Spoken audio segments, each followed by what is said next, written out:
And good morning. It is a Would You Rather Wednesday edition of Glenn Clark Radio. I'm Glenn. He's Griffin. A lot to do on the program today. Coming up in a bit, our buddy Ken Zalis returns to the program. For those of you that have asked, I'm sorry. I know we probably should have made plans for what we're going to do on draft night. I'll try to work on that today. Just a lot going on. Literally, I'm in the stretch. I got through the part, the worst part of my year is the basketball lacrosse season overlap. And then when I get through that, I'm like, thankfully, I can move on. Things will slow down a little bit. And then all of a sudden, the last 2 weeks, I've had 5 games a week. And next week, again, I have 5 games in the week. And part of that is me taking another job. Like, that's on me. All right, I own it. We're going to Kansas City, right? No, we're not going to be making that trip. Although I like Kansas City. Actually, now that I think about it, like it's way better than Cleveland. I actually dig Kansas City. I mean, the barbecue obviously is outstanding. They got the Jazz Museum. They got the Negro League Museum. In fact, once upon a time, John from Little Rock and I slept together in Kansas. No, that was Houston. I do think we hung out in Kansas City, though. I think John from Little Rock, before John and I were like really close, like when we were just, it was a friend of a friend situation that connected me with John in Little Rock. We did hang out, however. I know we did hang out one time in Kansas City because we went to the Negro League Museum and the Jazz Museum together, which was cool. We were like this close to when we drove out to Colorado this past summer. Mm-hmm. We drove back. We were this close to like taking a stray dog that we found in Kansas City with us. But since we're so far from home, we were like, we can't take this dog for 20 hours in the car.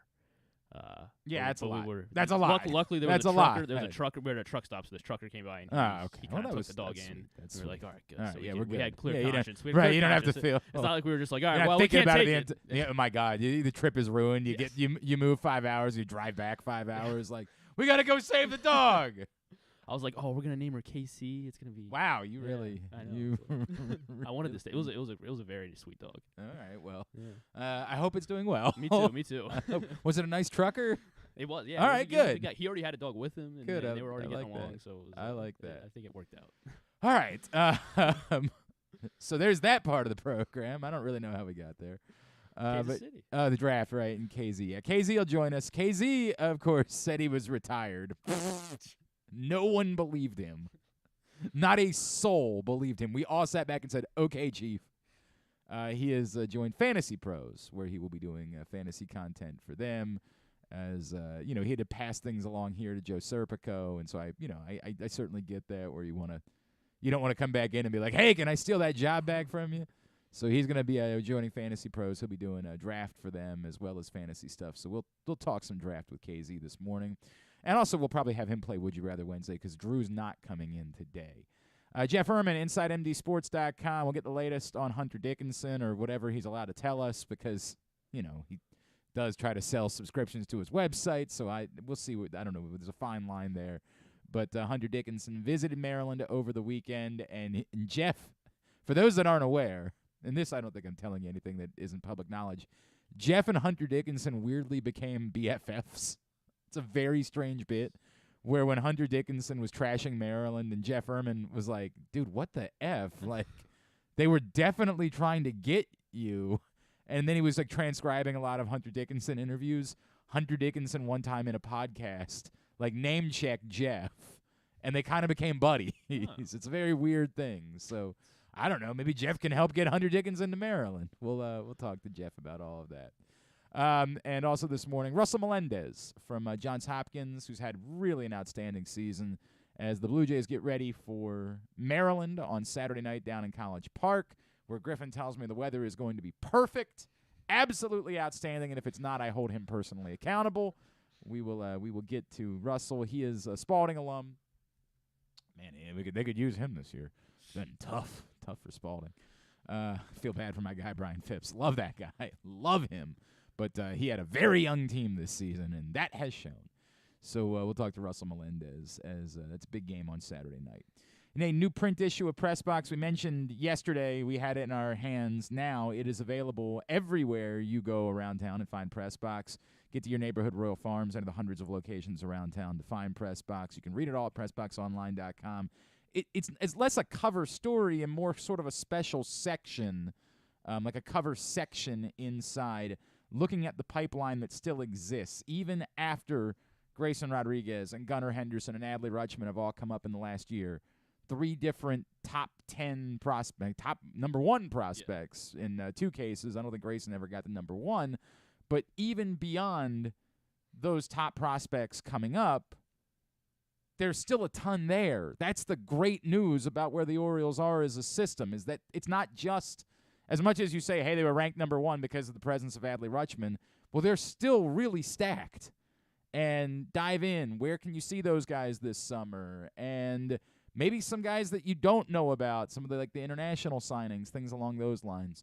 So all of that can be found in this special issue of Press Box, which is available right now at your neighborhood Royal Farms and any of those hundreds of locations where you find Press Box around the region. All right, we begin with the Lamar-O-Meter update today. Lamar-O-Meter update is brought to you by Glory Days Grill, which is where I'm headed after the show today. Glory Days Grill, great food, good sports. I will probably get the cauliflower. That's sort of the way that I live. The cauliflower with the number 2 sauce is kind of my jam. Somebody says, "What?" You go through these phases, don't you? You were with the smoky thigh wings are perfection, but I just don't eat. I don't typically eat lunch. Like, I know somebody's gonna say it's not healthy. You're an idiot. Yeah, trust me, I know. All right. Good morning. Hi, Glenn Clark. Hey, it's me. Hi, I'm the problem. It's me. I'm aware. But I've sort of grown accustomed to it, right? Like, I have some fruit in the morning, and then I eat like a pig at night. Like, that's the way that my day goes. And I haven't died yet, so I think I'm just going to keep rolling with it. By the way, while I was watching the Suns last night, I was stress eating like a mother effer. I had one of those balls of smoked mozzarella. I'm pretty sure I ate half of it last night. Dude, I am a stress eater beyond a stress eater. And when the Suns once again decided to go ahead and get down by double digits in the first half, wacky bit they're doing, where they're like, no, 3-pointers. Who does that? Thankfully, Torrey Craig, of all people, saved the Suns last night. It will be lost because Devin Booker, ended up having a monster game. But make no mistake, Torrey Craig saved the Phoenix Suns last night in Game 2.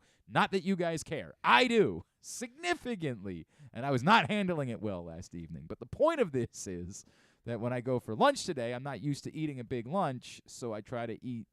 So the cauliflower helps bridge that. Yeah, the cauliflower is not overwhelming, although they give you these giant chunks. Like, they have the biggest cauliflower I've ever seen in my entire life at Glory Days Grill. It's not overwhelming, so it's not like a shock to the system type of situation. Again, too much information probably, but we'll just roll with it anyway because the point is Glory Days Grill. Great food, good sports. I am going to tick up the Lamar-O-Meter slightly today. We were at 90 yesterday. We're going to go to 93%. Oh, okay. 93. Yeah, that looks 93%. Can we get Gwen to give us hash marks? Can we work on that moving forward? Now that we're so close. Right, 93%. And the reason why I would say, Glenn, why would it go up today? I'm really fascinated by the fact that the DeAndre Hopkins thing won't die. It's really fascinating to me. If you missed it, Pac-Man Jones, sure. NFL insider Pac-Man Jones was on with Pat McAfee yesterday, and Pac-Man Jones says he's told the Ravens are still, the Chiefs were the team they were talking about, and then Pac-Man Jones brings the Ravens back up and says it's still there. Now, everybody understands that Pac-Man Jones's source is DeAndre Hopkins. Pac-Man Jones is not calling around to various NFL teams like, hi, Pac-Man here. Everybody gets it. The source is DeAndre Hopkins. So, I don't think there's any chance that DeAndre Hopkins is still interested in coming to Baltimore if he doesn't know with certainty that Lamar Jackson is going to be his quarterback. So, 93%. We continue to tick the number up. And until that dies, I don't know where else it could go. Now, we could have plenty of conversation about the DeAndre Hopkins situation by itself. There's plenty of room for DeAndre Hopkins conversation, and it'll come up today in Would You Rather Wednesday. By the way, the scenarios are available right now at Glenn Clark Radio on Twitter Facebook.com/Glenn Clark Radio for you to get your responses in and potentially win a free shirt from birdlandsports.com, or maybe your own Homer hose, which is now available at birdlandsports.com. You can get your own if you want to play the home version of the Homer hose and you want to stay hydrated while you watch Orioles baseball this summer. And who doesn't? It's important to stay hydrated. You should do that. And you want to drink from the hose, you can get your Homer hose right now, birdlandsports.com. It'll come up, DeAndre Hopkins. It's a fascinating conversation. There's a lot of layers to it. But it won't go away. You assume now, after what Pac-Man Jones said yesterday, that it's probably what Darius Slay was referring to on his podcast after the Odell Beckham news when he was like, they might not be done. The Ravens, according to Mike Lombardi, told Lamar Jackson they couldn't do both. They could only do one or the other, so you would have thought that's where this would have died. And I get it. From a sheer monetary standpoint, the only way they could possibly do both is if they were to sign Lamar Jackson. So is it the Ravens' belief that if they get him DeAndre Hopkins, that maybe Lamar Jackson would come back to the table, would come back to the offer they've already put out there for him, would recognize that the market has not played out in his favor, and would decide to go ahead and land the plane? That's the fascinating part about all of this. Remember, he said, go get me DeAndre Hopkins and Odell Beckham and we'll talk, according to Mike Lombardi. Was there clarity on that? Was he going to now talk about a long-term deal? If you combine that with Jalen Hurts, again, more examples of players not taking significant fully guaranteed deals, not even sniffing the $200 million fully guaranteed number. I guess Ian Rappaport suggested there was a little bit more new money in year one of the contract than had been originally reported by ESPN that the Ravens had offered. There's an awful lot there. Now, is it get me DeAndre Hopkins and then I'll do the deal? Because you're kind of allowing a player to hold you hostage at that point, which, again, you could argue the Ravens already have to some extent. And if it involves getting DeAndre Hopkins, why are you opposed to that, right? Like, you can make that, you can strongly make that argument. That why would you be opposed to letting, the chance of getting DeAndre Hopkins be what holds you hostage? But still, is it the best thing for you to do as a franchise? I don't know that answer. I certainly like DeAndre Hopkins, but, we talk about receivers once they get to the other side of 30. I don't know. Some receivers, Anquan Bolden was still quite good into his 30s. Derek Mason was still quite good into his 30s. But the more recent track record, remember, I was the guy banging on the table about Julio Jones a couple years ago. Throw away burn your first-round pick. I mean, it would have been a disaster for the Ravens to have gone after Julio Jones. So there's no exact science to this. I'm not going to tell you that I'd be opposed to DeAndre Hopkins. Do I know that it's the best way at this point for this team to go about doing things? I don't know. But if it's what gets Lamar Jackson to sign a long-term deal and end our long national nightmare, is that worth it? Complicated conversation. I can't fathom that there would still even be the possibility, again, with the meter being about 2023 and week 1 of 2023, I can't fathom that DeAndre Hopkins would be saying if he thought there was a chance that Lamar Jackson still was even considering not playing for the Ravens, there's just no world in which he'd still be telling Pac-Man Jones, it could still be Baltimore. Now, he might be wrong, too. It might be that he's trying to speak something into existence. It's totally possible that there's no actual conversation still being had between the Ravens and DeAndre Hopkins, and DeAndre Hopkins is just trying to drum something up and trying to use Pac-Man Jones in order to do it. What you're not seeing is a follow-up from Adam Schefter saying the Ravens are very much in the throes of DeAndre Hopkins conversation. So we have to be careful about that when we talk about this particular topic. But simply from the will Lamar Jackson play for the Baltimore Ravens in week 1 standpoint, if DeAndre Hopkins is telling Pac-Man Jones, I could still end up in Baltimore, that suggests he would still be interested in ending up in Baltimore, and I can't believe that would be the case if it weren't to play with Lamar Jackson. So, 93%. 93% is where the number goes today. Lamar-O-Meter brought to you by Glory Days Grill. Glory Days Grill. Great food, good sports. We will get to Would You Rather Wednesday. That's a promise. But before we do that, there was a baseball game last evening. The Orioles win 1-0, which you almost never see any longer in baseball. Very, very rare. Weird, because, like, you're happy, but in a way, like, you kind of feel like you got robbed of a baseball game a little bit, right? Like, you kind of enjoy that the Orioles have been this prodigious offensive team this season, and you have these huge innings, and, like, in a weird way, as you watch, you're sort of like, well, is something going to happen? Are we going to do something?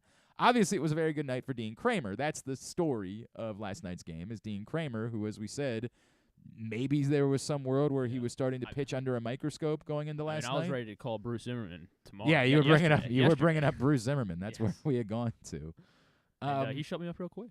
Yeah, that clearly settles things. Now, again, not one game does a story make, so it's not like all of a sudden you say, well, this is definitively who Dean Kremer is, but you call off the dogs for sure. You settle down and panicking about Dean Kremer. And, he obviously makes at least his next start, if not more than that. Presumably more than that. As long as the next one isn't utter and completely disastrous again, then presumably this likely buys him his next couple of times through the rotation before he goes back under the microscope. The rest of the month, yeah. Well, the rest of the month's about to be over. Well, you still got like two starts left. With an off day on Thursday. I don't think they have an off day next Thursday. I'd have to go back and look at the schedule. I think that they're playing every day next week, if I remember correctly. Yeah, they're playing every day next week. So he would make his next start when Boston. So Tuesday and Sunday. The last day of the month. Yeah, provided provided they don't. Did they ever announce who's pitching tonight? By the way, they haven't made it official yet. I mean, it's gonna be Bradish. I like that's you would assume so. So at that point, the rotation would be reset. So, yes, it would be Tuesday and Sunday. So he would get 2 more starts in. Yes, he definitely buys himself throughout the rest of the month. Probably beyond that. I mean, again, unless they're utterly unless they're so disastrous that you just can't do it. Before he goes back under the microscope at that point. Then, the next question is, what's their determined plan for Cole Irvin? Is it get him a few starts? Like, do they need him to be back at the major league level because of the trade that they made? Or is it, dude, we'll wait. Like, we'll wait. We're not – the priority isn't Irvin. The priority is having the 5 best guys in the rotation that we can have. And then how would a DL Hall play into that if DL Hall ends up pitching well for a stretch here in Norfolk too? So there's a bunch of different things in that, again, good problem to have. Much better problem than we think we need to kick everyone out of the rotation, which is how we were feeling. And, of course, you need to see that Bradish is – good as he makes his start. But that's where the Orioles are, and it's good news. Again, we're assuming that Bradish should start. It was weird. I was like, last night I kept waiting for something official. Yeah, I kept waiting, not even for something official, because you can't make it official until you make the transaction. Right. But just for them. Like Rakubatu to be like, tomorrow morning. Right. Like just to say, hey. The Orioles plan to. Correct. Like, is there any chance that they were like, well, maybe we could just bullpen this one, get through, and delay making a roster move for a couple of days and see how it plays out, right? Like, let Bradish start on Friday and get through a bullpen game in the process. Now, I don't even know who – I don't think they have enough arms to get through a bullpen game in the process. Like, I think they have to have it be Bradish. They want to stretch out Voth and hope. Has he pitched since Sunday? Yeah. He didn't. Did he pitch last night? He didn't pitch last night. Yeah. So, yeah, I mean, he would presumably have a couple innings in him, but is that – do you want to play with that fire? Not really. Not unless we're up 5-0 or something. Yeah, I think I'd be opposed myself. Yeah, it's just weird. It's just weird that there was nobody – like, I was poking around with some of the different beat writers. Like, you would have thought that there would have been a quote in there from post-game from Brandon Hyde. Like, it'll be interesting to see what Bradish can do tomorrow night or something like that. And I just didn't see that pop up. Again, I believe Kyle Bradish is pitching tonight. I believe that's the case, and we'll see from there. But the good news, of course, is Kremer. That's the good news, is he stabilizes. I get it. It's not an overwhelming Nationals lineup by any stretch of the imagination, and you do have to keep that in mind when you talk about his performance last night. But, again, the problem was you were panicked about Dean Kremer. You were worried that you might have to boot him from the rotation without having a good option at the moment to replace him. So just stability, just a really, and again, it was an outstanding start. It was beyond the third inning. The second and third with nobody out and striking out. I don't care who it is. I don't. To handle that situation, which again ends up being the game, right? The Orioles only scored 1 run all night. That's the game right there. Because if there's just a pair of sac flies, they lose. They lose 2-1 without him even giving up a hit in that situation. He literally had to strike out at least the first 2 guys. Ended up striking out all 3 just, for funsies, which is cool. I'm in favor of doing that more frequently. A lot of people, I saw some clamoring last night about Gunnar. I'm in a weird place with that. Like, obviously, that was a terrible throw last night. I still think that I would rather him be playing every day at third base, and I'm not moving Jorge Mateo right now. Like, I get it. Going into the season, I definitely was willing to have an open conversation about what is Jorge Mateo, and as good as he is defensively, if Gunnar Henderson is that guy, if you believe he's a shortstop, do you just make way? Do you say either Mateo's going to have to learn to play second base or sorry, you'll play when you play? Like, now, there's no world. I'm not messing around with Jorge Mateo either. I get it. It has not been comfortable necessarily for Gunnar Henderson at third, and that's been kind of disappointing. But I'm not screwing with something that's working. Like, Jorge Mateo is an outstanding defensive shortstop who also happens to be lighting the world on fire. I think he's got, like, the second best WAR in the entire league. It's insane. I ain't messing with that. I get it. If the team stunk, if we're talking about something 2 years ago, then we can have a conversation about it. But team's too good. Or good enough. And Jorge Mateo specifically has been too good. Can we revisit that a month from now if Jorge Mateo reverts back to his former self? Sure, at some point you can walk in and decide. Or if the Orioles believe his trade value is so insanely, this is the part that I'm still struggling with. And it's a tough conversation to have. I'm still not certain there can't be trades that go the other way that the Orioles make. And this is, I keep trying to say, you guys can feel however you want about the next Tampa. I felt a certain way about the next Tampa. The next Tampa fortified to me that there is a chance that they're still going to trade away major leaguers for prospects. You're just going to sell and sell. And maybe not always. Maybe every now and then it'll work the other way. But when you talk about, like, people talk about, well, you could use a Santander or a Hayes or Mateo in a trade to land you a major league pitcher. And you're going to struggle to tell me who the team is that's trading away high-level pitching and wants major leaguers in return. Who's the team that's in contention that has such an abundance of pitching that they say, I want major leaguers and I'll give you my quality pitching in return? In theory, it sounds good, right? In theory, you're like, well, you've got this abundance of players, and it could help you out. But in practicality, you're always going to struggle to paint the actual picture for me of who that team is. And maybe if, Paul Valley was sitting here, he'd be like, well, I'd tell you that. I think it's the Brewers could end up very much being in it. And so when we continue to talk about Corbin Burns, I guess maybe that team might be the Rays. That would, now Jeffrey Springs just got Tommy, or is going to have to get Tommy John. So probably not them, but like maybe the Rays, a week ago. But like, it's just, very those difficult. Teams don't exist. You're looking for a very specific set of circumstances where you're again, and it's got to be smart too. Corbin Burns, are the Orioles willing to pay Corbin Burns? Because if not, your window is this year and next year. I'm not saying that's a bad thing, but I don't know if it's practical either. I don't know that the Orioles are winning a World Series this year or next year. I don't know, even with a Corbin Burns, that they can do that. So I still think it's totally plausible that the trades that could be made, if what you're looking at is we have this glut of infield talent, as much as we want to believe that Jorge Mateo is the guy that lands you pitching, I think it's far more likely that Jorge Mateo becomes the guy that lands you 2 to 3 more Jorge Mateo types. And that's not going to appease the fan base. Right. Or like another Ynier Cano or something. And it's right. It's probably not a move they make mid-season either, by the way. It's probably a move you make after the season is over, that you probably make a trade like that. I mean, you do that in the middle of the season. You are asking for trouble with your fan base. But after the season is over, when you're taking stock of everything you have and saying, look, we got to let Henderson be the shortstop. We got to get Mayo up here. We got to get, whoever the next one is. We got to get Ortiz. We got to get Westberg. We got to get. And again, ideally, you're using some of those guys to go get you your pitching, and it's somebody with a window beyond 2 years. But again, I'm looking for something very specific in the process. We'll have plenty of time to talk about that as the season more extensions too across Major League Baseball yesterday. That's Hunter Green. Hunter Green, yes. Hunter Green extended. I remember I saw that last night, and I was like, for somebody, I think it was Fenton, Justin Fenton, who is one of my favorites. Justin Fenton shared the famous picture of Nathan,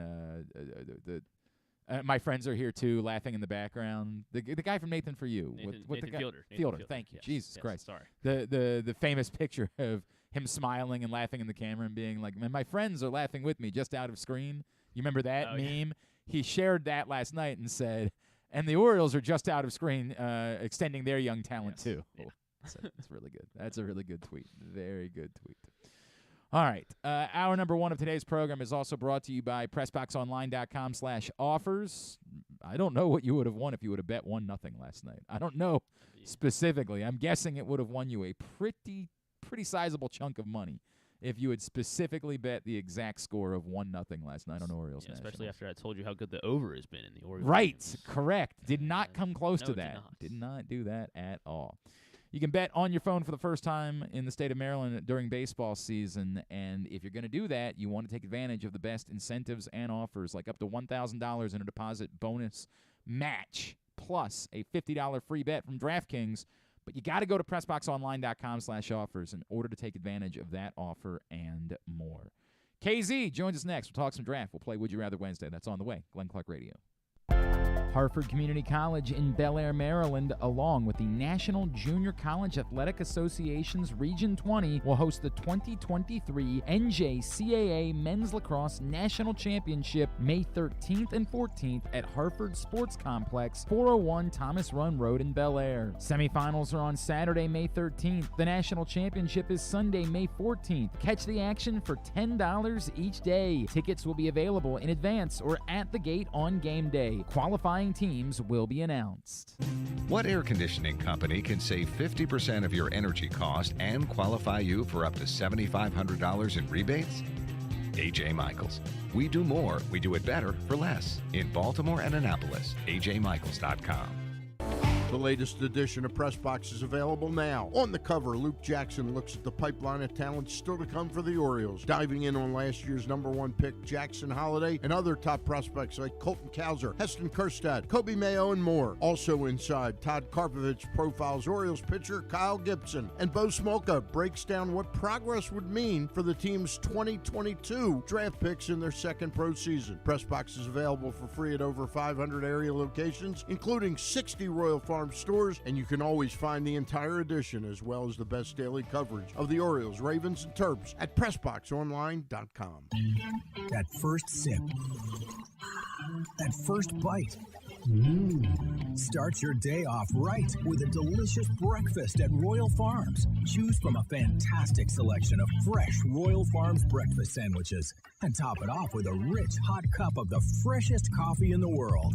At Royal Farms, breakfast is available day and night. It's the freshest breakfast in the world. Real fresh, real fast. Royal Farms.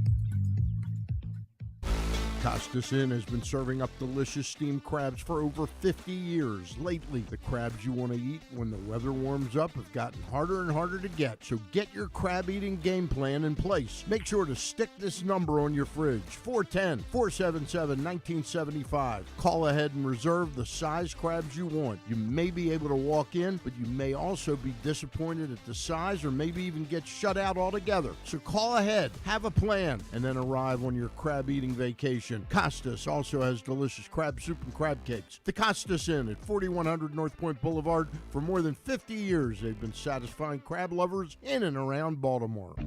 Make the most out of every day in your Toyota RAV4. Available in hybrid or gas-only models. A RAV4 can get you where you want to go in style. Check out buyatoyota.com for deals on new RAV4s from your local Toyota dealer today. Check out PressBoxOnline.com every day to find daily winners and betting advice from Jeremy Kahn. And if you want some advice about life decisions that you probably shouldn't make, here's Glenn Clark. All right, back in here on GCR as we continue along on a Would You Rather Wednesday edition of the program. Again, get your responses in at Glenn Clark Radio on Twitter, Facebook.com/Glenn Clark Radio. All right, two things really quickly because Paul from Orlando brought it up. He said watched a little bit of Cole Irvin against Triple A, and he was not very impressive. Just to pull up his numbers, last night he worked 6 innings and allowed 7 hits and 1 walk, so 8 base runners over 6 innings, 2 runs. I mean, not overwhelming. But not bad. Not like he got, rocked or something like that. Just not overwhelming. And so if they're banking on Cole Irvin returning quickly, or if the point of this is about Cole Irvin, like that they are hell-bent on having him in the rotation, it's not the type of start that says, you damn well better get me back there as soon as possible. It sounds like you'll make another couple of starts, and we'll see where we are at that point. And again, continue to monitor these guys, the Kramers, the Bradishes, as he returns. Today's show is also brought to you by, it's brought to you by the Stan the Fan Variety Hour, which was back this week. Stan the Fan Charles and Ross Grimsley caught up with Mike Boddicker earlier in the week. If you missed that show, you can find it right now, Facebook.com/PressBoxSports, YouTube.com/PressBoxOnline, or PressBoxOnline.com/video. Joining us now, remember how hilarious it was when he tried to say he was retired last year? And every single one of us was like, okay, kid, you got it. See you next year. And then a couple of weeks ago, sheepishly texts us, I'm coming out of retirement. Knew that was coming. He is now with Fantasy Pros. Let's talk some NFL draft. And we'll have him play Would You Rather Wednesday as well. He is our buddy Ken Zalis. What's going on, pal? How are you? I'm good. How's everybody doing? We're doing fine. Remember when you were retired? Remember how funny that was? Yeah, it lasted almost a whole year. Oh, if you want to, I would have bet the under. So for the record, what I will give you credit for is you actually were retired longer than I believed you would be. So you got that going for you. There you go. There you go. Nice. So. All right, tell me about what you're going to be doing for Fantasy Pros. So I'm going to do a little bit of draft stuff, mainly just mock drafts. I did one last week. Going to do another probably on Thursday, and then have my final one out the day of the draft. And then for fantasy football, I will. The plan is rankings weekly, of course, and pre-draft and all that fun stuff. And then I assume 1, maybe 2 articles. We'll see where that goes. That part isn't absolutely in stone, but it'll be at least 1 article a week and maybe 2. I look forward to it, and I'm sure that we'll be talking and we'll be catching up more. I guess let's get into the draft right now. I am very convinced that the Ravens will not be taking a player with the 22nd pick in this year's draft. I don't think there's a chance in hell that they select a player at 22. But let's continue to pretend like they are. Is there anyone that you've begun to coalesce around with the 22nd pick? So I've kind of been focusing on cornerback at 22, just based on what I think is going to be there and where the value is. And there's, cornerbacks are sort of, they're like wide receivers to me. Everybody kind of has the kind of wide receiver that they like best. For me, it's the 6'2", 210-pound, A.J. Brown type guys, okay? Other people like the smaller guys that can really run and things like that. And in cornerback, you got a variety of guys. And I'm going to name 4 of them that I think are going to be there when the Ravens select. And quite frankly, they could take any one of the 4. And I think Ravens Nation, Ravens flock, whatever we want to call them these days, would be, okay, that's a good pick, fits a need. Best player probably available on the board. The first kid we know well out of Maryland, Deontay Banks, 6 foot, 197 pounds, can run. The tape is good. It's not great, but it's good, and you like the intangibles of how his athletic testing is. If you believe things like RAS scores, which is basically a score that tells you the athletic profile of somebody compared to every other cornerback that's ever been drafted, he's in the top 10% all time. There's a kid, Emmanuel Forbes, out of Mississippi State, who, again, can really run. He's about the same size, except he's only 166 pounds, and he looks like he's got legs that you can snap off. But he makes plays, and he's always around the ball, and he seems to get his hands on the ball a lot and comes back the other way. So he's a very exciting player. Keely Ringo out of Georgia is if you picture cornerback in your mind, this is what this kid looks like. He's 6'1", he's 207, he ran a 4.36. I'm leaning towards him right now the more I get into it. He just seems like a guy out of the SEC. He seems like a Ravens pick. They like kids from the SEC. You got the offensive coordinator from Georgia, that could tell you a lot of intel about him. So I like him. And the last kid, maybe a little bit further down, but I do like his tape, is Cam Smith out of South Carolina. Again, going up against the SEC, the type of kid that they like. If they took any of the four of them at 22, I think you're saying, okay, it's a good pick. If it's a really, really massive need right now with the way the roster is constructed for the Baltimore Ravens, and you move on and to the other pick. Now, here's my problem with what you said, and not a problem with what you said. I agree you probably shouldn't select at 22. I think the problem is there's not that many guys in this draft with a first round grade. So I don't know at 22 that anybody is jumping at you to get into the first round or move up to get somebody unless they absolutely hang on. I think the interesting part about that is all of a sudden the Hendon Hooker thing, where if there's a common I belief agree with you. that the Vikings are going to take Hendon Hooker, and by the way, I happened to see in your last mock draft that you had them doing that. Does it present the opportunity for you to dangle that pick specifically for a team that needs to get ahead of the Vikings in order to get Hendon Hooker? And that's why it buys into my why I'm so convinced that they're not going to end up using the 22nd pick.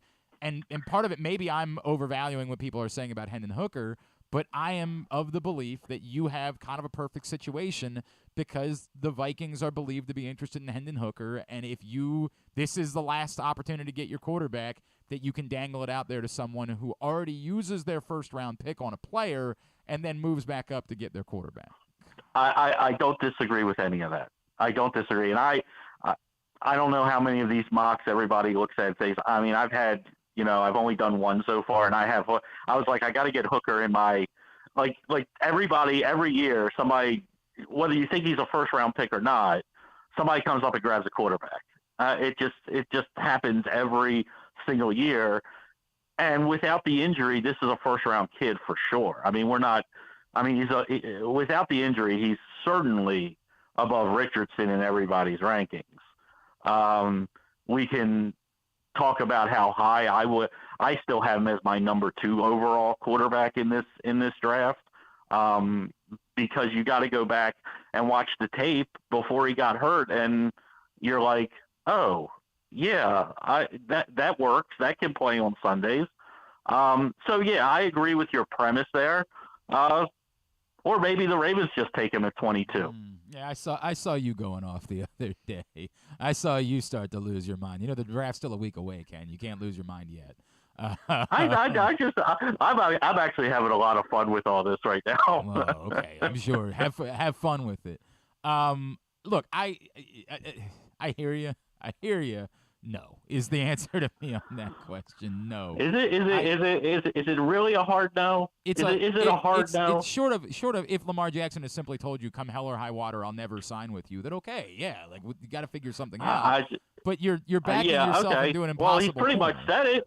Hasn't he said it without saying it? Well, no, he said go get me Odell Beckham and DeAndre Hopkins, and then we'll talk. Okay, that's what he said. Yeah, okay. Well, whatever. By the way, I get it. It's a complicated situation, and at some point, the problem still ends up being like, are you just letting him walk for nothing at the end of the year? And I still struggle too with you're going to draft Hendon Hooker, not play him this season, or sell Lamar Jackson for pennies on the dollar in order to have him play.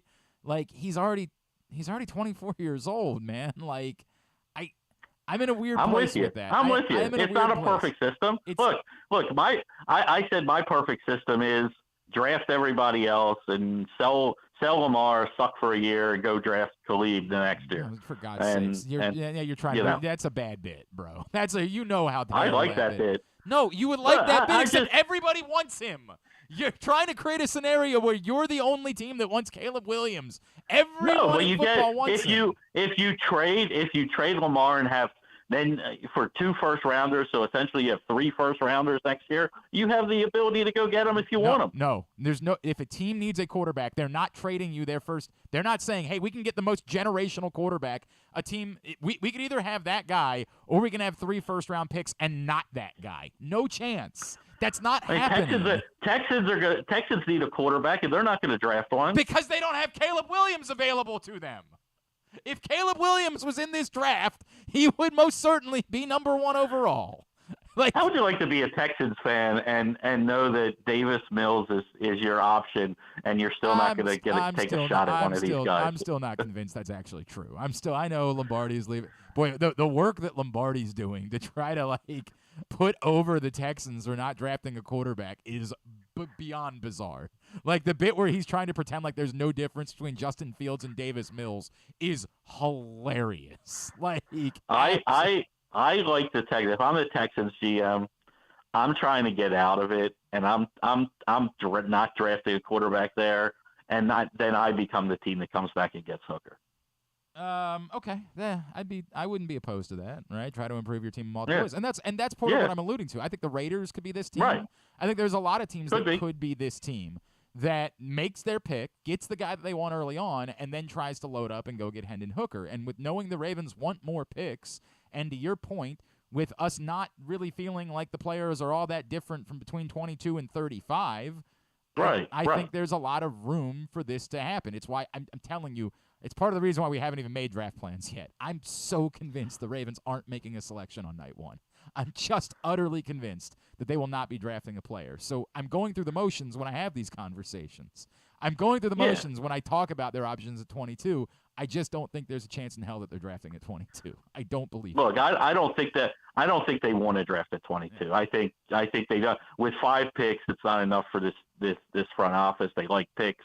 We've seen that over the years. So I think they would love to get out of this pick and pick up an extra second and maybe an extra third to do it, something like that. Because I agree. I mean, I just said it. Let's just say, for argument's sakes, one of these cornerbacks are still, and one or 2 of them are still going to be available in round 2. I mean, then you still get that guy. You still solve that need, and you get to address other things a little bit later in the draft. So I wholeheartedly agree with you. I think outside of Hooker, I don't know if there's anybody else anybody's going to be clamoring for. I hear you. Ken Zalis is with us. He's with Fantasy Pros now. He is doing mock draft stuff for them. He is going to be doing fantasy stuff for them. He's with us here on GCR. KZ, again, going back to the premise of if they do select at 22. Well, hey, hang on. Let me go back to that cornerback conversation. You feel as strongly about Cam Smith, say, early in the second round as you would about Deonte Banks at 22. You think that trade-off is definitely worth it? Yeah, I do. I mean, you're splitting hairs, and the tape's about the same. The speed is Banks is probably a tick quicker, but when you're talking 4.35 to 4.40, I mean, what are we really talking about?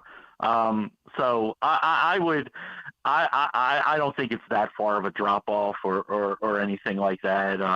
You can even look at the other guy from South Carolina, Darius Rush, who's a little bit bigger at 6'1", 200, and he may run about as well as Banks. So he's not getting a lot of pub here. So there's Julius Brents out of Kansas State. There's a lot. I think it's a deep cornerback draft. You don't have to take one there, but I also think third round may be a little bit too late to take one. In every draft there's a fall off. I think late first to middle to late second is your happy spot for a cornerback that can come in and play right away. I think after that you're starting to get in a little projecty. Are there third-round receivers? I'm going to ask this question very specifically, Ken, so stay with me. Very specifically. Are there third-round receivers that would work for the Baltimore Ravens? So you understand what I'm saying? Not are there quality third-round receivers to be had. Are there third-round receivers to be had that could be impactful for the Baltimore Ravens? So there's a bunch of them actually, but you'll probably get – it's all going to – do you believe that four wide receivers are going in the first round? It's like, how far do they fall?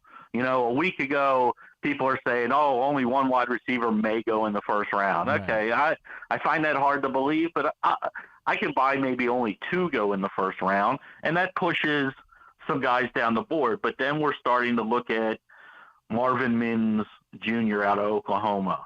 We're starting to look at Jaden Reed out of Michigan State.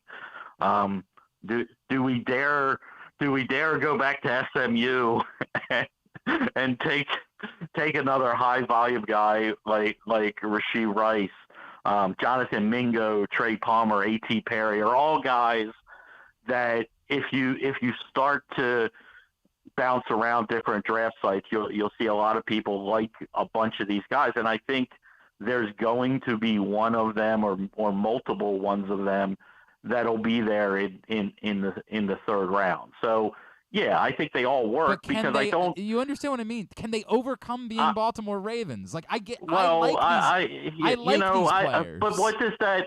I think they can because I think you finally have an offensive coordinator that will use them properly and incorporate more wide receivers. I mean, this is we got to get past. It's not. It's going to be more open than it's been. It's not going to be as tight end heavy. I don't think you see the four tight ends on the field this year at the same time, other than when they're close to the goal line and things like that. But it's a good wide receiver draft. I don't know why. I've heard a lot of people say they don't like the wide receivers in this draft. That it's a little, after you get past the second round. I love some of these guys. I'll be honest, after 2019, I'll never listen to that again. I'll never have I will never buy into it ever again after that. I mean, there are guys that can really run in this draft and run some good routes. I mean, you got the kid out of Princeton, and I'm not going to try to pronounce his name, but Io Zivas or something like that. I don't know, but I know who you're talking about. I mean, even look, you want to take a chance on Rakeem Jarrett a little bit later in the draft, the fifth round. Puka Nacua out of BYU. I mean, there are guys in this draft that can come in and be a third or fourth wide receiver as a rookie and play some meaningful snaps. Sure, there are, but the reality is, you have your top two receivers, and we have to pretend we live in a world where everybody's healthy all year. So you have your top two. Is Duvernay our three? I don't know. I don't. Duvernay to me is the big mystery. Like, are they ever going to use him the way he needs to be used? And I'm hopeful of that.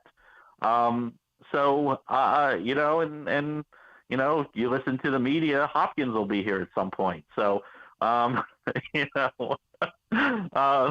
there are guys. They fit. I'm gonna give you one guy that's a really intriguing guy, and I don't know where he gets drafted, but Matt Landers out of Arkansas is a really interesting prospect for me. He probably won't show up anywhere on these top 20 boards or things like that, but this is a kid that's 6'4", 200 pounds, ran a 4.37 at the combine, can go up and get it. I like his tape more than I thought I was going to. Just an interesting name for some people to hold on to late in the draft if they don't take a wide receiver in the first or the third round. I understand what you're saying about the offensive coordinator change, but they have not found an impactful later round receiver in 24 years. It has not been just about so they're one. Due. What's that? So they're due. Thank you. Thank you. Now, I get that somebody would say they also haven't found many impactful early round receivers. Understand. Right. I understand. Yeah, to be fair. But they've at least found a couple. They've at least found one or two over the years that were helpful in doses. It has been since Brandon Stokely, since a later round wide receiver in the NFL draft made an impact with the Baltimore Ravens. I'm also throwing away the last 4 years. You were in a Mickey Mouse high school offense. I mean, it is what it is. It worked. It worked for what the team did to an extent, but it works with only one person at quarterback, and it just limits you. If the one thing doesn't work, you don't have a second gear to go to. It's like, oh, we've done this all year long. Right now, let's go 5 wide and see if we can do that. It's like you don't do it the whole year. It's not going to work in a playoff game. I think Ravens fans and media alike, I think we all have to have an open mind about this offense. That it's going to be more user-friendly for wide receivers. It has to be. I hope you're right about that, Ken. It is a problem that was not unique to one offensive coordinator. I cannot pretend that is the story. You know my view on that, and we won't get into that today. No, it's because you love the head coach. All right, quickly, because I'm going to have you play Would You Rather Wednesday.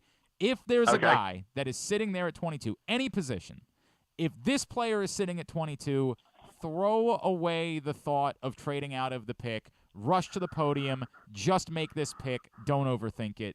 Give me, who that top would be in the list. Maybe give me 3 guys that you would say, don't care. You're drafting that player if they're there. Okay, the top guy that seems to be all over the draft board for me is Nolan Smith. Yeah. I don't care. I've seen him fall into the late 20s in some of these things. Give me him.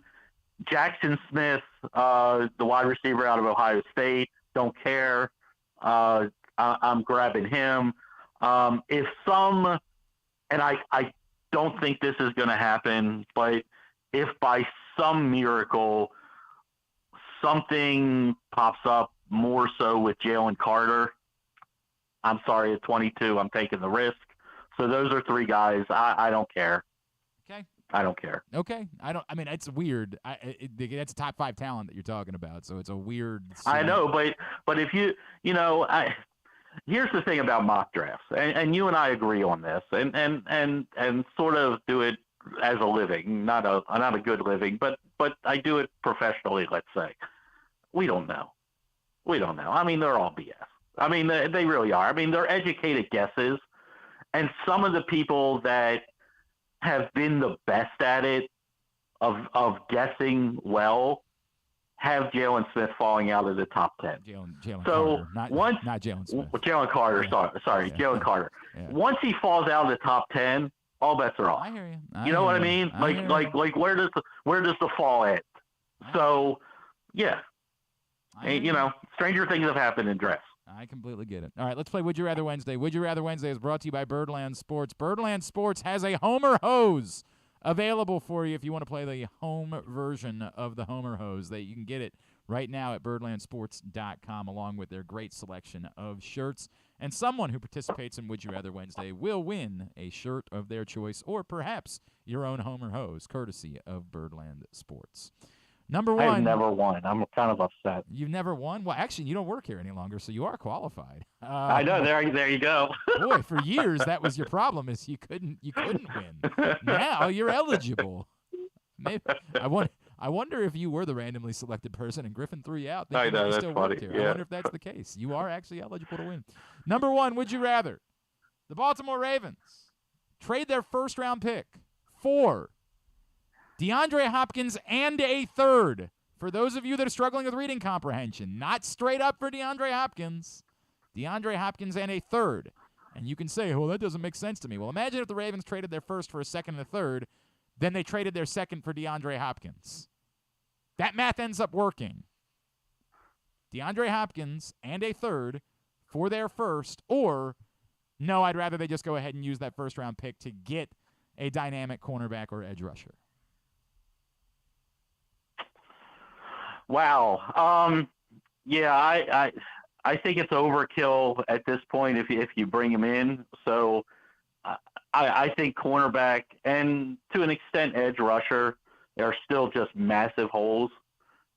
So I don't want to give up that much for Hopkins. All right, number 2. Would you rather? Did you hear the rules they're going to mess around with in the Atlantic League this season? Did. Yeah. I did. They're fantastic. Would you rather MLB adopts the anytime pinch runner rule to try to really get base running fired up, or no? The hell are we doing? That's going too far. Oh, I want them to adopt it. Really? What is wrong with I you, do. psycho? So here's the thing, and I tweeted this at you, and I don't know if you saw it because you do a million things and you probably see a million tweets. There's a lot going on. But every day, every year, they're getting closer and closer to international softball. Oh yeah, I did. Okay. That doesn't. Me as a longtime high school softball coach, I think it's fantastic. I get it. All right, that makes one of us. We're gonna agree to disagree about that one. And number 3. I mean, can you imagine Mullins not playing that day, but you can use him at any point to run? I mean, that's great. Or just sign a fast guy. Just right. You go find track guys. You'll see baseball scouts at the track. Yes. Yeah. Just find the fastest dudes you could possibly find. Don't worry about whether or not they even know how to hold a glove or a bat. Right. Exactly. And employ a spot fantastic. on your roster. It's only for You're opening up job opportunities by the moment. Yeah, that's a great point. No. Number 3, have you seen the viral video of the guy freaking out about the baby on the plane this week? The baseball player? What's he a player? No. I don't know. What baseball player? What are you talking about? Anthony Bass was. No, that's a different thing. Anthony Bass. Oh, that's it. I saw the one about the wife cleaning up. Anthony Bass is mad because they asked his pregnant wife to clean up the. Right. I've seen that one. I don't think I've seen the one that you've said. Oh God, we don't have enough time right now. I want you to hear it. It's equal parts hilarious and disturbing. Apparently, the baby has been screaming for an hour straight, and a gentleman simply loses his mind. I mean, utterly and completely loses his mind. Now, there are moments during his rant that actually end up become hilarious when they say, could you please lower your voice? And he says, tell the baby to lower its voice, which is very funny, but he doesn't relent either. I mean, he is screaming and this is your flight now is baby screaming for an hour and now man screaming for an hour, right? Like, that's what you're dealing with. So my question is, you're returning home from a vacation. Would you rather be delayed 3 hours at the airport or be on this flight? Oh, I'll take the 3 hours. I can go to the bar. Yeah. I'll take 3 hours. I can't take the baby at all. Yeah. So I'm one of those travelers. I can't, especially on the tail end of a vacation where either I want more vacation or I just want to be home. So no, I'll take the 3 hours. All right. @Fans Fantasy on Twitter is how you follow him. Fantasy Pros is now where you see all of his stuff. I'll talk to you. We'll see if we can't figure something out for next week. I don't know. I as always just need to be fed, and I'm happy to join it. I know. I'm so convinced that we're going to be sitting here doing nothing for the evening that I don't want to do it. I know, but then we can't have a rant or anything, and they're fun. Paul from Oviolanda would be very upset. We have one person very upset. Furious very upset. Don't do it. I just feel like we'd be wasting it. Whatever. All right, I'll talk to you about it. We'll figure it out. Love you, buddy. It's Ken Zalis. Okay, talk to you soon. Appreciate him hopping on with us this morning. Again, get your responses in for Would You Rather Wednesday at Glenn Clark Radio on Twitter, Facebook.com/Glenn Clark Radio. We will continue to share them throughout the course of the day. And tomorrow, Griffin will pick a winner to get the 25. No, that's what we do on Mondays. By the way, did you get one of those? Yeah. All right. Well, that's as long as we got one. Yes. That's what I'm worried about. Tomorrow, we will pick a winner for the free shirt or Homer hose from birdlandsports.com. Hour number 1 of today's show is in the books. Also brought to you by A.J. Michaels, expert and award-winning. A.J. Michaels Heating, AC, Plumbing, and Home Performance will improve your home's energy efficiency and comfort levels. AC season is coming up fast. New rebates and discounts are available. More at ajmichaels.com. Still to come. Did I say doc? What did I say there? I said that right? Last night, by the way, did the Loyola Georgetown game last night. Was not pleasant. If you haven't seen the final score, don't bother. It was ungodly. Georgetown's really good, man. But I also, for whatever reason last night, I was dealing with an echo in my headphones, and there is nothing that derails you more as a broadcaster than getting yourself fed right back to you. It almost becomes impossible. And I am pretty sure at one point during the broadcast, I said something, and it was not English. It was some other language because I was struggling so much between it being a blowout game and then the echo in my headphones. I don't think it was a good night for your boy. I asked at one point, can you just turn my headphones off? Is that an option? And they said, sure, no problem. And they told me that they did, and then that didn't happen. It was just a rough night for your boy. Not as rough of a night as it was for Loyola. That was painful. They got blown out by Georgetown last night. All right, into hour number 2 of the program. Our next guest, of course, InsideMDSports.com. What's going on? I don't know what he can tell us and what he's got to make sure he keeps protected for his subscribers at Inside MD Sports, but it's always great to catch up with our friend Jeff Ermann, who joins us now here on GCR. Jeff, what's going on, buddy? How are you? Hey, Glenn, I'm good. How are you? I'm great. Can you, for those that don't know, can you give the background of your kind of weird buddy cop picture relationship with Hunter Dickinson over the course of the last 2 years? That's funny. Yeah, I mean, so obviously everybody knows that he's trolled Maryland and Mark Turgeon on and off throughout his career, beginning with his freshman year when he started making comments about Turgeon not recruiting well enough and how good Maryland could be if he could get local players. And, after he had his big performance as a freshman there during the game, he was staring down Turgeon and talking some trash. And so this has gone on for a few years now, kind of a back and forth, mostly one-sided. I shouldn't even say back and forth because it's mostly been Dickinson. So, I've written a few times about it, and I've written kind of his side and Maryland's side, which was, they said they did recruit him pretty hard. His side of it was that he wanted to go to Maryland and they really didn't recruit him. So then earlier this past season on his podcast, he mentioned me by name, not in a really confrontational way, but just inviting me onto the podcast so he could explain his side of things, which was unexpected. And just, again, kind of reiterating, he went in depth about how he was a top 10 freshman and they said they were going to offer him and they didn't, and they kept kind of kicking the can down the road on offering him. And it was, Jeff, this is the real thing, addressing me, individually, which was funny. But, there's been no ill will. I've actually been in contact a little bit with him lately. Right. He's informed me a little bit about his situation. He's not showing his hand by any stretch. So, yeah, it's kind of the whole thing between that and now Maryland fans desperately wanting him on board after hating him for the last 3 years has all been unpredictable storyline. Well, the part that's interesting to me is I think the immediate reaction from everybody was how bizarre this potential scenario would be.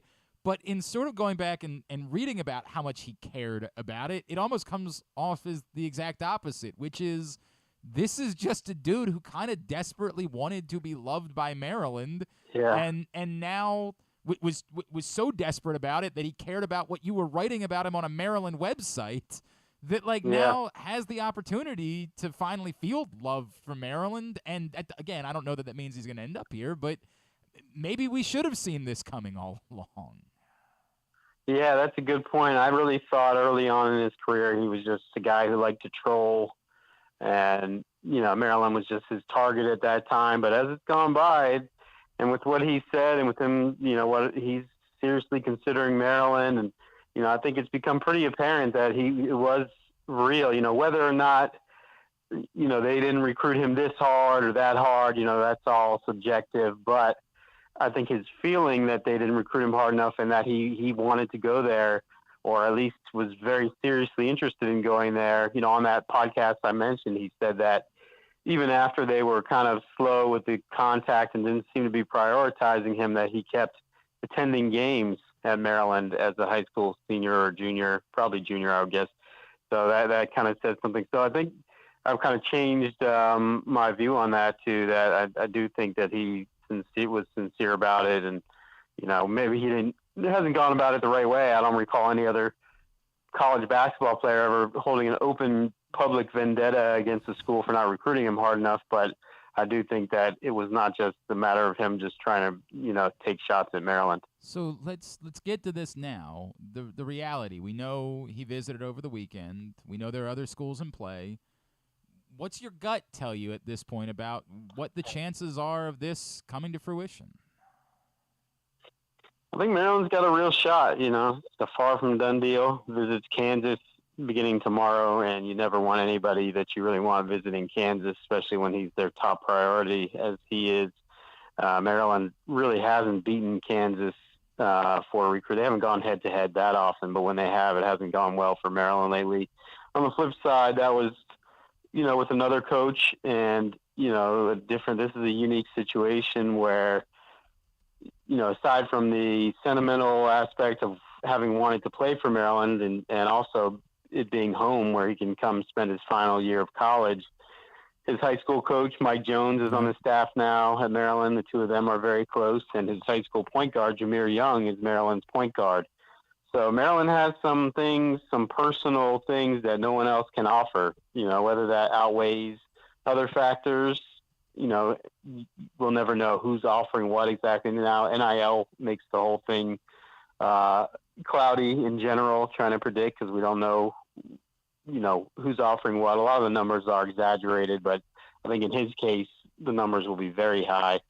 So that's kind of the X factor there, but, I feel like they're right in it. So let me ask it this way. Jeff Ermann is with us, InsideMDSports.com. I know that Maryland would be a better team with Hunter Dickinson than not.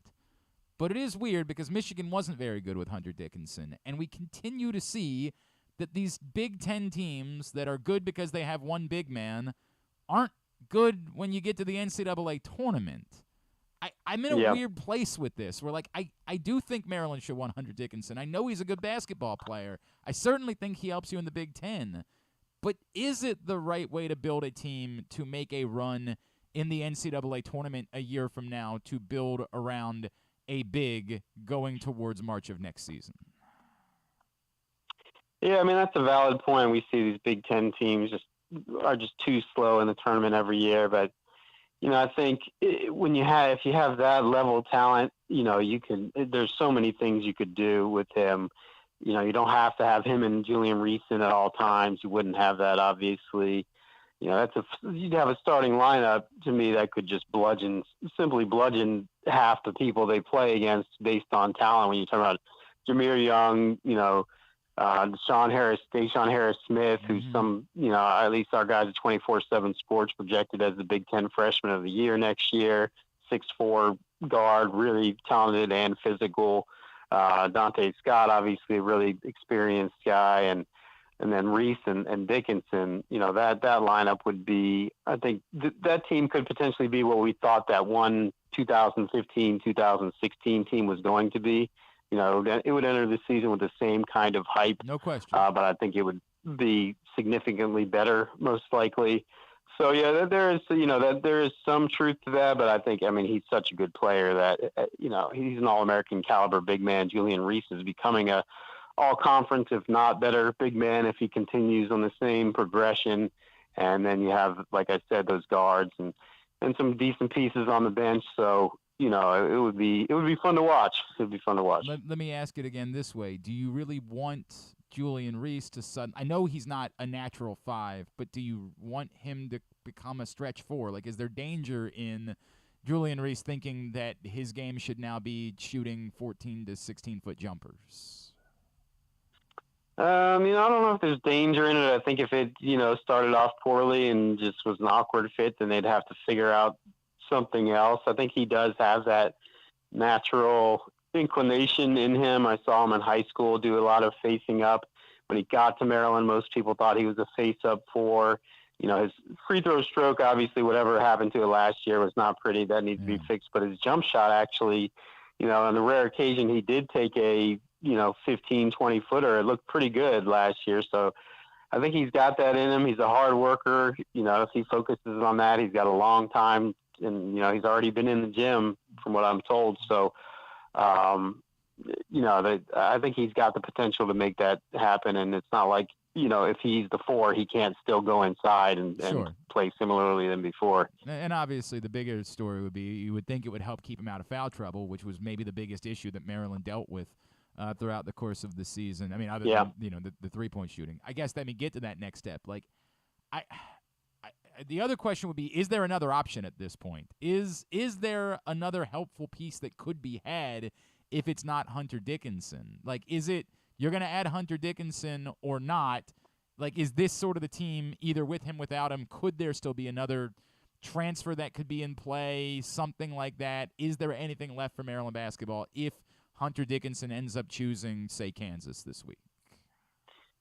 Yeah, I mean, there's other guys out there. The portal is, there's a million new names every day, but there's nowhere anywhere near that caliber of Hunter Dickinson. At that point, you're hoping to get a solid piece who can help you next year, maybe somebody on a little higher level than, Patrick Emilian, who was good. He's a very, very solid role player off the bench, but in terms of like an impact guy, you'd hope to get somebody pretty solid, but there's no one out there on that level. I mean, he's the highest rated player ever to enter the portal, which is a mouthful considering how many guys are in it every year. So, they'll still get somebody if they don't get him, but it's not going to be the same dynamic. I get it. I guess I'm saying, is there maybe still a shooter that could be out? Like, it still feels like there's a part of this that's missing. I know they added Chance Stevens. I don't know exactly what he is, making a jump from only getting a few minutes at Loyola Marymount to playing in the Big Ten, but boy, it still seems like they could desperately use, even beyond Harris Smith, some like actual shooting help next season. Yeah, I don't think they will take another shooter. I think that they're pretty loaded up numbers-wise right now on guards. It's possible if they don't get Dickinson, they could go that way, but I think unless you have multiple, unexpected departures, that there's just not, the numbers aren't there to do that. You're going to roll with what you got. Ian Martinez has improved a lot off the bench, so you hope to get something out of him, and then you got 3 guards coming in. I guess Jamie Kaiser's technically a guard / forward, maybe more of a forward, but he's a really talented player, top 50-ish recruit in his own right. And then they're really high on Jonathan Lamote, who you guys obviously know there in Baltimore. Yeah. So I think it'll be more about those guys helping out than adding another guard from the portal. Yeah, look, man, I'm just in a weird place. I know I like the idea. I just don't know that it's perfect. And I guess the answer is this is college basketball now, man. Like, you're not going to get a perfect fit. You just got to try to get as many good players as you can and give yourself the best shot that you have. I'm just in a weird, I don't know how to explain it. Like, it's a weird spot that I feel about this. Maybe it's just because I watched Michigan and Purdue last season and I said, I don't know that that's what you're missing in college basketball right now, is this type of player. Well, it's a good dilemma to have. It beats just being, what we've seen in some recent years of being off the radar nationally and not in play for guys like that. And, I don't know if he's an NBA player, but he's arguably the top big man or clearly one of the top big men in the country. So even if there are a few questions stylistically or otherwise, I think I saw Ken Palm, if they got him, they have a tool where you can add a player, and if you add him to their roster, I think they climbed to number 8 nationally in Ken Palm. Makes so, it beats the alternative. It makes sense. I completely get it. All right, what else is on your guys' radar? I imagine it's been like Hunter Dickinson these days, but what else is I think there's only so many things you can say about the Script helmets. Like, I get it. Everybody likes it. You know what's weird, Jeff? I actually like the flag on the helmets. Like, I'm not a this isn't for me, but I get it. People like it. I just don't know how much content you can do. Yeah, it's overwhelmingly popular. The Script is I thought people went crazy for the flag theme stuff, but man, they go crazy for the Script. I think the Script it looks cool. I'm with it. The flag I didn't mind either. I thought that was good.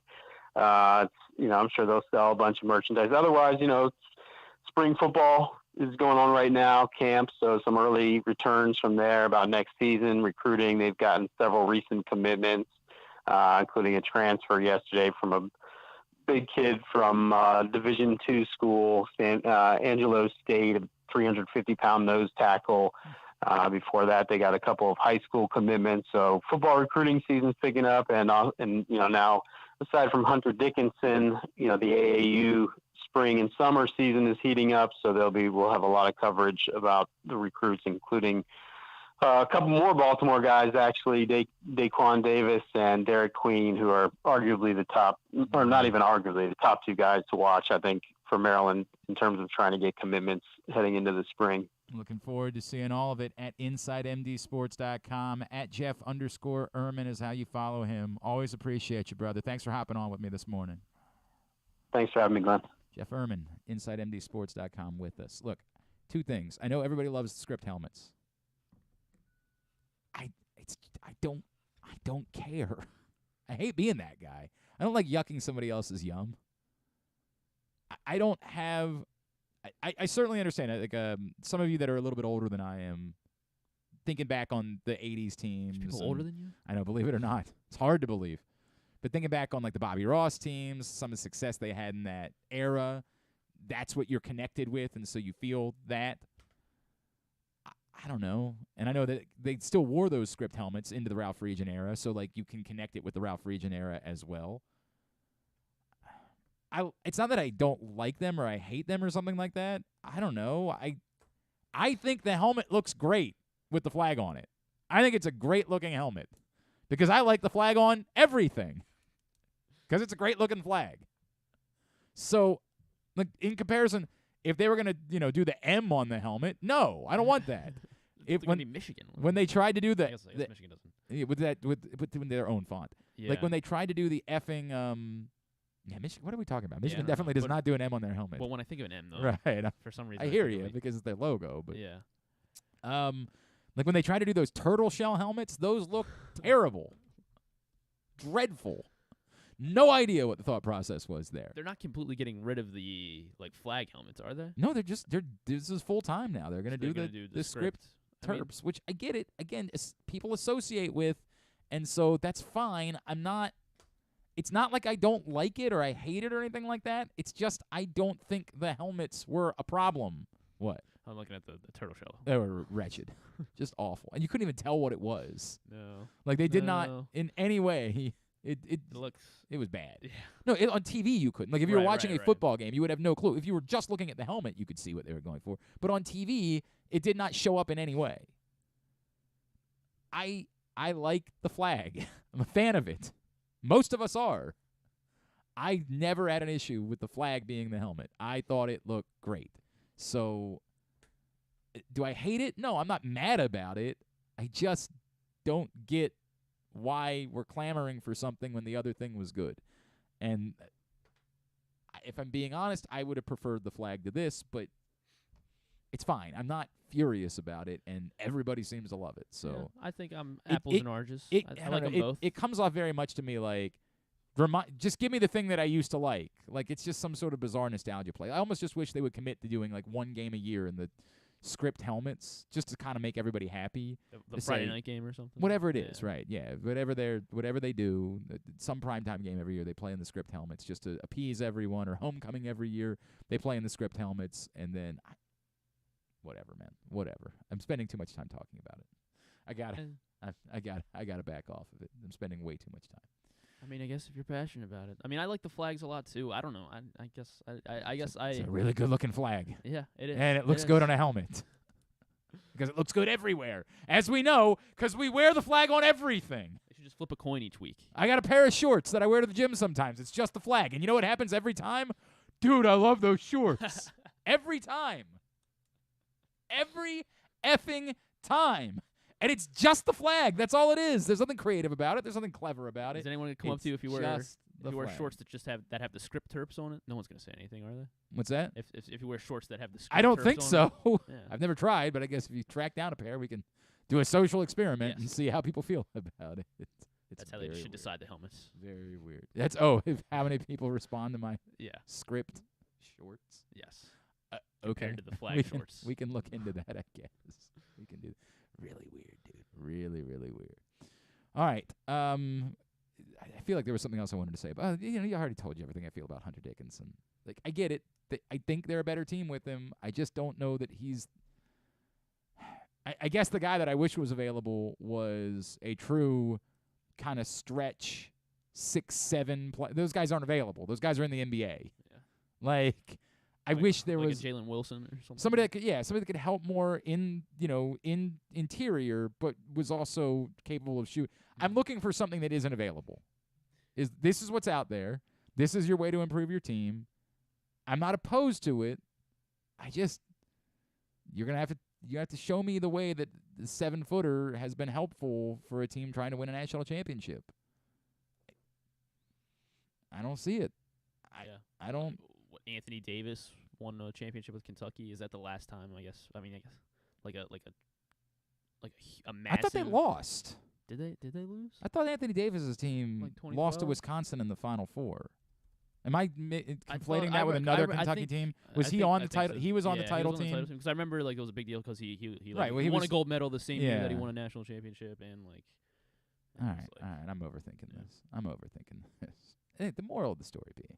Right, it's tough that they don't. That was a different. There's no comparison between Anthony Davis and Hunter Dickinson either. By the way, right. Like we got to be honest about that. That's a different beast that you're talking about in Anthony Davis.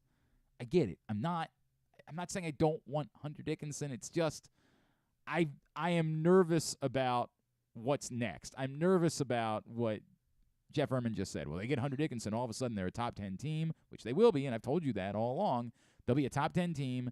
The expectations will be sky high through the roof, and I don't know that they are a Final Four title contender with Hunter Dickinson, as much as they're a team that is slated to be like Purdue and win a bunch of games in the regular season and lose to Fairleigh Dickinson. I don't know about Fairleigh Dickinson.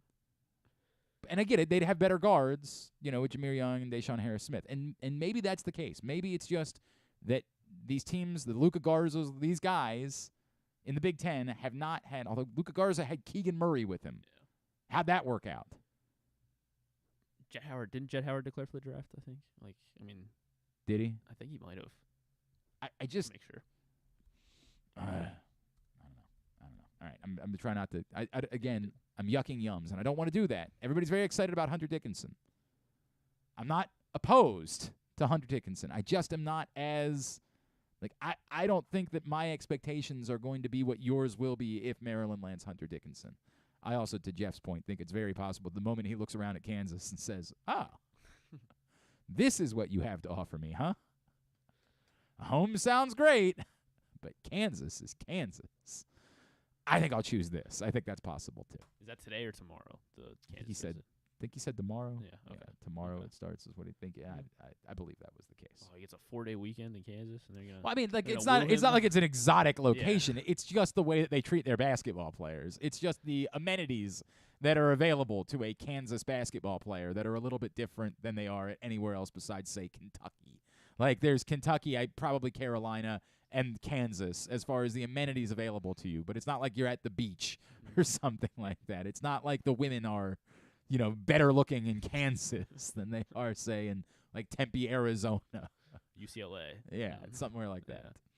Today's show also brought to you by your local Toyota dealer, buyatoyota.com. The Toyota Tacoma comes in a range of models and trim lines, so you can choose the perfect Tacoma to reflect your unique personality and driving habits. Check out buyatoyota.com for deals on new Tacomas from your local Toyota dealer today.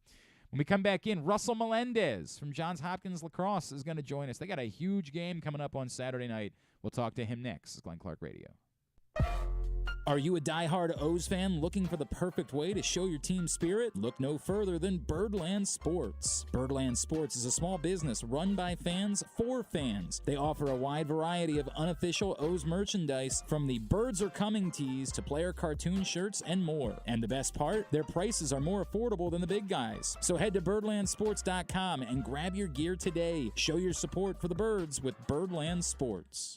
The latest edition of Press Box is available now. On the cover, Luke Jackson looks at the pipeline of talent still to come for the Orioles, diving in on last year's #1 pick Jackson Holliday and other top prospects like Colton Cowser, Heston Kjerstad, Kobe Mayo, and more. Also inside, Todd Karpovich profiles Orioles pitcher Kyle Gibson, and Bo Smolka breaks down what progress would mean for the team's 2022 draft picks in their second pro season. Press Box is available for free at over 500 area locations, including 60 Royal Farm stores, and you can always find the entire edition as well as the best daily coverage of the Orioles, Ravens, and Terps at PressBoxOnline.com. That first sip.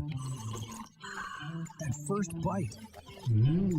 Start your day off right with a delicious breakfast at Royal Farms.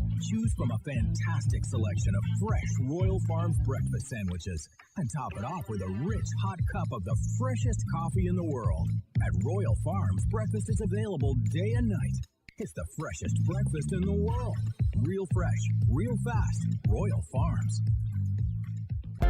Hartford Community College in Bel Air, Maryland, along with the National Junior College Athletic Association's Region 20, will host the 2023 NJCAA Men's Lacrosse National Championship May 13th and 14th at Hartford Sports Complex, 401 Thomas Run Road in Bel Air. Semifinals are on Saturday, May 13th. The National Championship is Sunday, May 14th. Catch the action for $10 each day. Tickets will be available in advance or at the gate on game day. Qualifying teams will be announced. What air conditioning company can save 50% of your energy cost and qualify you for up to $7,500 in rebates? A.J. Michaels. We do more, we do it better for less. In Baltimore and Annapolis, ajmichaels.com. If you miss anything on the show, don't forget that you can watch full episodes at youtube.com/pressboxonline, and you can download podcasts on Apple, iTunes, Amazon, and Grindr. Wait, did I say Grindr? I don't think that you would find it on Grindr. Not that I know it's on Grindr or anything, I swear. On second thought, you know what? I don't care what you think. Here's Glenn. All right, back in here on GCR as we continue along on a Would You Rather Wednesday edition of GCR. It is official. Kyle Bradish, indeed, will come off the DL and make the start for the Orioles today as they close this weird midweek two-game series that I always hate. Mackenzie Gore goes for the Nationals tonight at 7, so Kyle Bradish does return. And again, you know, you're hoping that Kyle Bradish is the guy that we saw a year ago. If he is, then, you know, the Orioles have their whatever we thought their pitching problem was going into this week changes significantly if Kyle Bradish settles back into being that guy now that he's healthy. So Kyle Bradish, indeed, it is official. The Orioles have announced will make the start today. Did we see what the corresponding roster move was? Not yet. At least I didn't. I guess the Orioles haven't made it, or like I guess their Twitter account or whatever hasn't made it official. But we'll see if they've made it. I'm trying to think about who would go. Who's lingering in the bullpen? Would it be Cano?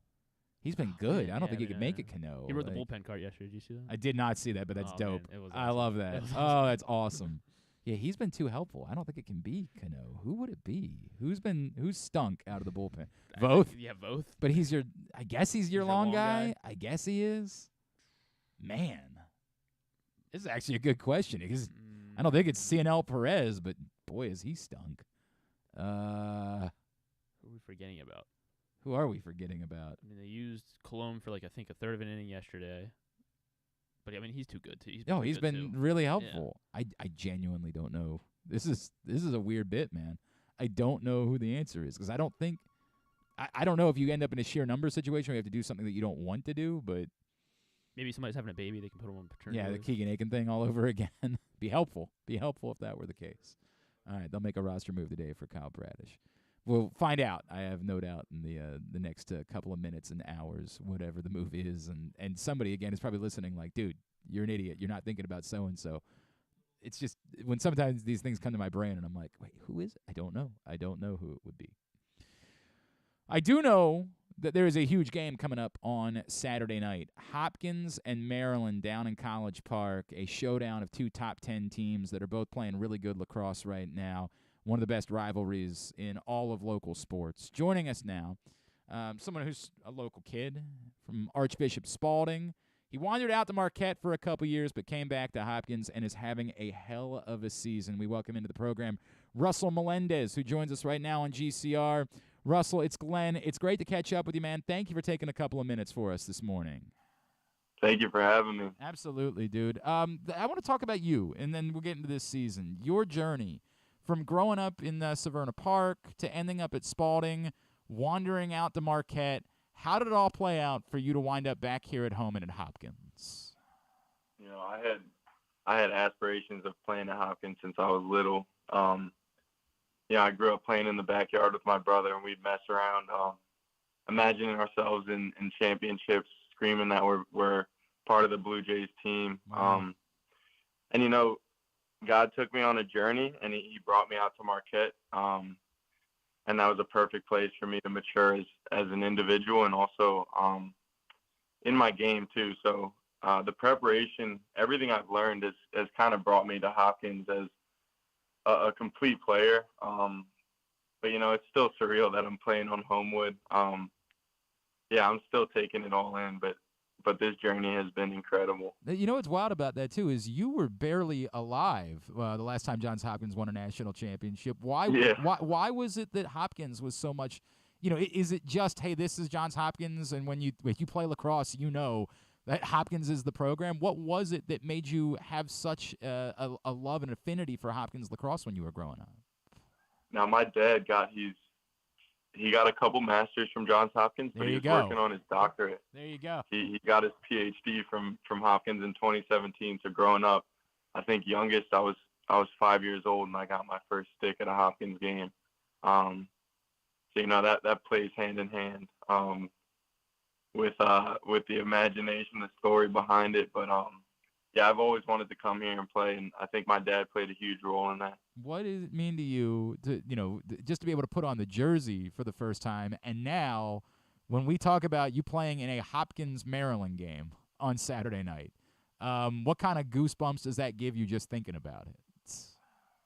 You know, it's everything here is just electric. Like literally every game I suit up for, there's a new story to be told. But honestly, I think about it like every other game. Everyone's like, this is the biggest rivalry. This is the most heightened it'll get. This is when, you know, you'll feel it the most. But in reality, you know, Coach Crawley talks to us. He says this preparation to play Maryland doesn't start this week, or like we're not playing them just on that day. We do this, you know, at 4:50 in the fall when we're getting up in the morning, preparing for days like this. So I trust my preparation. I'm just excited to play, and I think nothing different from that in any other game I play in. Hopkins attackman Russell Melendez, 26 goals on the season. He's with us here on GCR. Russell, did you know? Obviously, it had been a little bit of a tough patch for Hopkins of late. When you decided to come, did you know? Did you look around and say, I see the talents there. I know we're going to be able to get this thing turned around this season, and we're going to be competing for championships again. Like, or were you kind of taking a risk? Like, I hope we can. Like, what were your expectations coming into the season? You know, it's weird because at the end of last season, the 2 seasons I had before this were cut short due to surgery. And I was beat up, and they took a chance on me. But when you look at the roster, I mean, every kid on the team is exceptional. They're beyond good. And I just I had a feeling. I accepted the challenge. A lot of people were like, don't look at Hopkins with the history in the past. But, I mean, I looked at it as something, not only a challenge, but what a great opportunity to show everybody what we're made of. And I'm grateful that I got the chance. That Coach K called me up and he gave me an opportunity. So I think we're all accepting the challenge, and we know what Hopkins is. We're kind of embracing that right now. You know, what allowed for you guys to click the way that you have with, new faces like yourself going through? There were a lot of injury issues at the beginning of the season. What allowed you guys to start clicking and put this type of season together? I think a lot of it has to do with, everyone bought in. I think that's huge, but also bringing in Coach Crawley. That's a huge part to this team that people might look over. What's the difference from last year to this year? It might be adding a couple transfers, but you have to also take into account that Coach Crawley came in. He gave us that free-flowing offense and the freedom to make plays and to play how we need to, and also to play to our strengths, because we have so many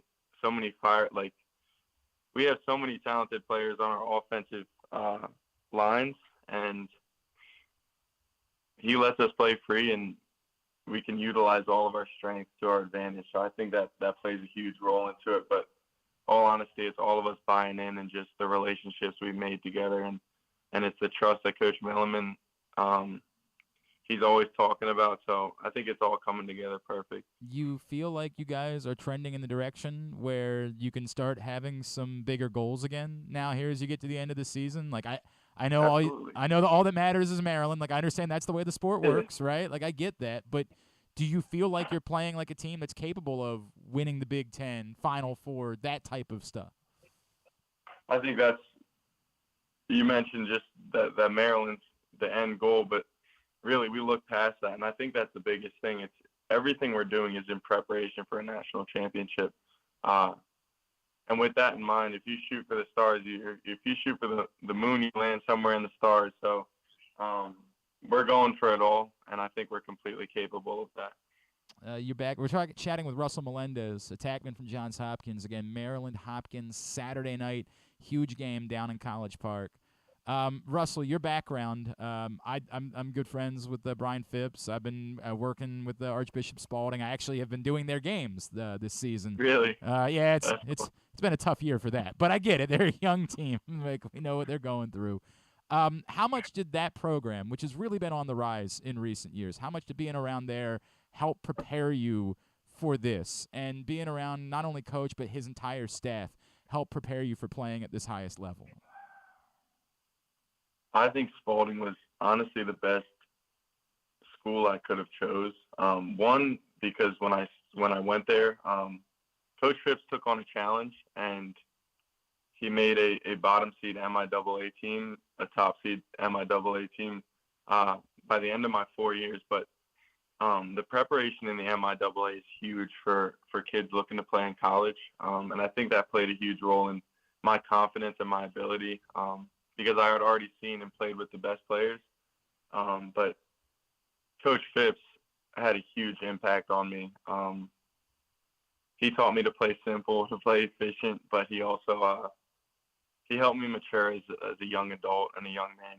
He cared about me a ton, but he made the program feel like a college program, and that's huge. And then he added in Spencer Ford, who kind of helped me develop in my offensive game and give me some advice and some lessons that I brought right into the college scene. So, for preparation, from a preparation perspective, I think Spalding was the perfect place for me to be. It's awesome. I know you come from a bit of a lacrosse family, right? Like, I know your mom was a really good lacrosse player. Like, was it always lacrosse for you growing up? Like, was it always, did you play other sports? And like, when did you know, dude, this is my love, this is my passion, this is the thing I want to pursue? Yeah, I mean, I played all sports. I played soccer, volleyball, and basketball in high school. I also had a love for flipping. I love gymnastics. My brother and I would always be flipping. Wow. That is not. I'm going to guess there's not a lot of guys that take the same path that you come across. Everyone asks about the injuries, and the majority of them are from flipping. So that might have not been the smartest route, but it was definitely, it goes hand in hand with everything I'm doing now. But yeah, I played all sports growing up, but I knew lacrosse was my passion and love for it. My dad actually put a huge net around my whole yard, and my mom was kind of angry at the time. And she was like, "Chris, this will be probably one of the best investments we'll ever make." And that gave me the freedom to play all the time, not have to chase balls. Yeah. And I think that alone, just having a backyard and time on my hands, that's all I would do. I would just play lacrosse growing up, and that's where I imagined everything. And you talk about big time players, and it's all visualization. They've been there before. So I'm kind of just seeing it play out as I did when I was thinking about it as a kid. I need you to come talk to my 8-year-old who's still pretty passive about, like, he's having fun hanging out with his friends playing, Yeah. but then when I'm like, hey, dude, no, you actually have to get low to get the ground ball. You can't just wander over to it. I'm struggling. I need you to have a conversation with him about his passion for the game because it's been a bit of a struggle of late. By the way, the flipping thing is amazing to me. Like, do you still do it? Is it still something that you use to help train in any way, or like have you? I do. I still love to do it. Like, but the thing is, I have to limit it just because I don't want to get hurt. But Right. I will send a couple backflips in practice here and there, but yeah. Damn, man. Damn.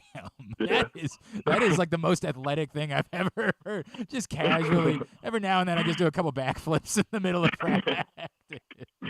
Like, oh, right, cool, Make yeah. sure I still got it. Right. Just a super casual thing to do on a Tuesday afternoon as you're getting ready for Hopkins, Maryland on Saturday night. What a world, man. So I'm assuming that the goal is to continue playing and go on, maybe get to the PLL. Is there any thought like, hey, or maybe I try to pursue the Olympics in gymnastics at some point in my future? Like, what is the future going to be for Russell Melendez? Yeah, I don't even know. I take it day by day. I respect that. Worry about a game on Saturday. That's what's going on in your world. I get it. Hey, Russell, where can we have folks follow you? Twitter, Instagram, anything like that? Instagram, Sproutical. All my handles are Sproutical. And that's it. Awesome, man. Hey, dude, I really enjoyed this conversation, Russell. You're a fascinating cat. Thanks for having me. Really fascinating. Best of luck, obviously, not only on set. I guess I should say, like, hey, this is Maryland, right? Like, this is, it's going to take you guys, playing a great game, and I'm sure you're feeling good about that opportunity, right? Absolutely. No doubt, man. Russell, congratulations on everything. Best of luck the rest of the season. Thank you so much for taking the time for us this morning. Thank you for having me. Russell Melendez from Johns Hopkins. Just out there doing backflips in practice. As one does. Just kind of casually. That is, I did not, who knew? Really interesting cat. Appreciate him taking the time for us. And he's been a really nice player for Hopkins since he arrived as a transfer from Marquette. Has made a huge difference for them this season as they have been able to get things going. They go into a big game on Saturday. All right. Continue to get me responses for Would You Rather Wednesday. Griffin, let's go over ours before we take our final break. And then you can try those during our final break. How about we do that? Number one, again, Would You Rather Wednesday is always brought to you by Birdland Sports. And they'll hook you up not only, or maybe your favorite T-shirt from birdlandsports.com. Or you can get your own Homer hose from birdlandsports.com. I linked it up on our Twitter account earlier today. Check it out. And you can order yours, or if you win, I got a funny feeling that Josh would be willing to send you the hose instead of a shirt. I'm saying that on his behalf. And I put it out on Twitter, and he didn't correct me, so we're just going to roll with it. We're going to assume that if you win, you can choose the Homer hose instead, but I'll let you guys deal with that if you end up being the randomly selected winner for Would You Rather Wednesday. Number one, and again, this has been a struggle today. A lot of people trying to get around it. Very simple question. Would you rather the Ravens give up their first for DeAndre Hopkins and a third, or use the first on a cornerback or edge rusher?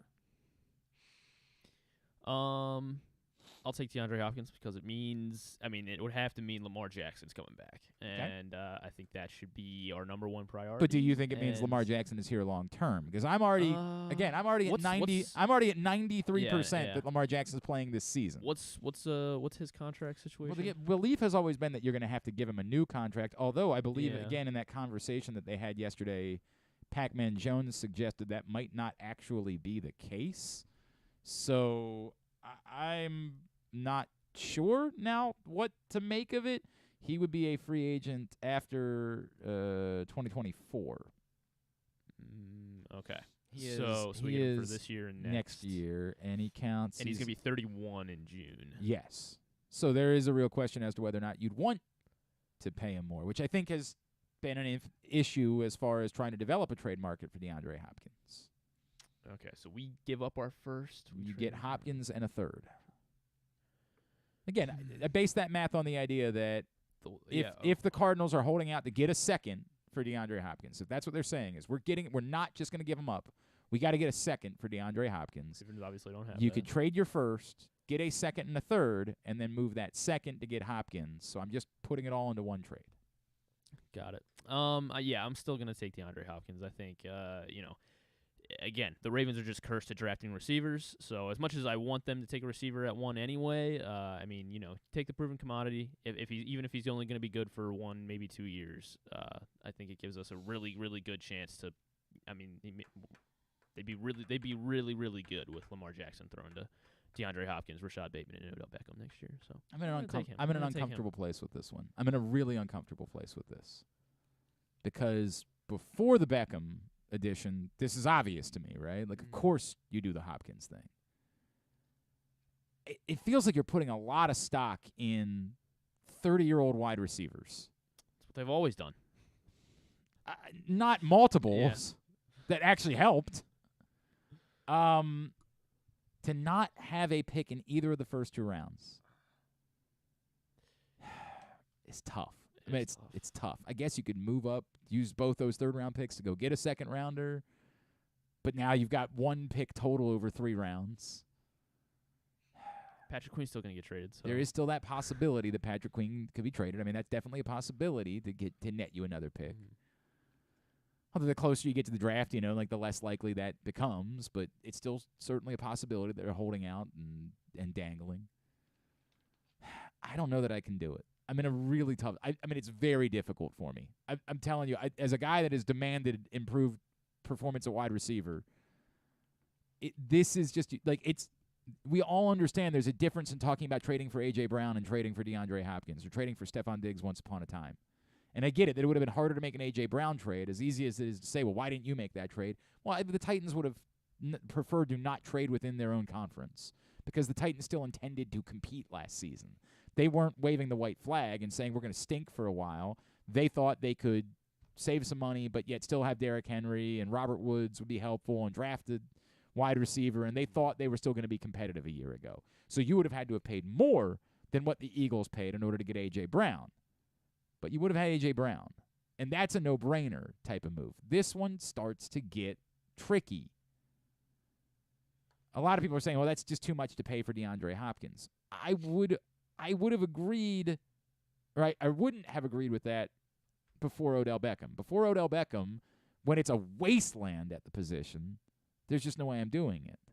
Now you're starting to present a scenario where now you could go into next year with Beckham, Bateman, Duvernay, and maybe another third-round receiver this year. Jonathan Mingo. Sure, Jonathan Mingo. Rakim Jarrett later in the draft, as Ken Zalis brought up. The Rams kind of show that this can work. If you go balls to the wall and trade, but is this guys, there's a obviously big doesn't doesn't like there's a set big well. difference. Like when we say the words balls to the wall, right? Like there's what the Eagles did, we all agree, was the correct amount of all in. Didn't get them a Super Bowl, but it's the correct amount of all in. It's trading for guys that don't make it 1 year or nothing. The Rams, it was 1 year or nothing, right? Like they had to win. Now they did. So no matter what it cost them, when they move on from Allen Robinson, like who cares? By the way, Allen Robinson came afterwards. They won a Super Bowl. Who the F cares what that price is afterwards? This is a weird version of all-in. This is a riskier all-in. Look, I'm not convinced that DeAndre Hopkins is just falling off a cliff, but I wasn't convinced that Julio Jones was just falling off a cliff either. So I am struggling with it. I am struggling with selling your soul for receivers on the other side of 30. I think I'm going to say no. And it's a tough one for me. It's very difficult, but I think ultimately I have to say no and get your cornerback, or, again, if you get a Nolan Smith, if he's there, make Boring. that move. I understand. Give me Nuke. It's sexier the other way. Number 2, the anytime pinch runner, or no, that's going too far. I mean, yeah, it's going too far. It's entirely too far. I mean, what an absolute joke. I Everything mean, about, by the way. So Jorge Mateo can pinch run every single inning? No, somebody who's not. You can't take somebody who's already in the lineup. Right. We'll say Jorge Mateo's on the bench, I guess. Well, why would that be the case? He's good. Billy Hamilton, sure. Yes, Billy Hamilton could be sitting on your bench, and my understanding is whenever you want, you can put Billy Hamilton into the game. So Santander just draws have a him do the leadoff run. walk. You can put Billy Hamilton out there, let him run the bases, and then if he comes around to score and the inning's still going on, can you put him back out there? They didn't really clarify that in the announcement yesterday. I would guess it can't be more than once an inning. They're inning. actually doing that this year, they're saying? The Atlantic League is doing that it this season. Jeez. And this is the... Is it like a 27th The Atlantic player? League is the Waldorf team, I think. I think so, yeah. I think the Southern Maryland Blue Is it Crabs. like the York Revolution, too, I believe they're also in that league, yes. And they've done other kind of goofy things over the years. They were the league that tested the robot umps. Right, and it worked really well. Because I remember I went to a York We all game. agree with the robot umps. We all think the robot umps should be in Major League Baseball already, and the umpires are trying to do everything in their power. The guy giving a strike to, who was it that came back to the L.A. last week and was getting an ovation? Cody Bellinger. Cody Bellinger, exactly right. Cody Bellinger comes back to L.A., gets an ovation, and they give him an effing strike for not being in the box. Apparently, just fire everyone. Apparently, what they're supposed to do is that before the game, the managers are supposed to tell the umpire, "Oh, we're going to give him we think he's going to get an ovation or something," and they have to clear that up ahead of time. Apparently, get entirely out of here. If you're an umpire doing that, you shouldn't be employed. And again, you're making it easier for us, and I appreciate that, to not miss you when you're gone, because you're going to be gone. It's going to be over. So thank you for helping it. If there are still people that are struggling with the idea of robot umps, thank you for doing more work to make sure that everybody's okay with robot umps by the time we get there. Appreciate it. Shout out to you guys. Moral of this. They really did that. I could not believe what was happening in that moment. Moral of all this being, all of these ideas are bad. The only one that I can make redeemable for is they're also going to, the throw-overs, they're going to limit them to 1 per at-bat, which seems like you've already limited it to 2, right? Like, why are you going further with that? But I just don't care enough. At this point, a single, just put them on second after this. Well, if you add in the pinch runner thing, yes. But that part alone, without the silly pinch runner thing, I don't think is the end of the world, because I get it. Like, nobody's coming to a game to watch somebody throw over to first base, and I kind of don't know why we made throw-overs such a part of the game. Like, get to the baseball. Make a pitch. If somebody's going to steal, they go to steal. Like, that's the way it's going to be. Your catcher's got to try to throw them out. Like, get to the baseball part. Baseball was right to get rid of everyone always boos whenever there's a throw over to first base, because it ain't baseball. It's something that we accepted as being part of the game that never actually made sense. It's sort of like the neighborhood play that we just accepted as being part of the game. Or these crazy collisions at home plate that have nothing to do with baseball, but we just accepted because they were around for a long time.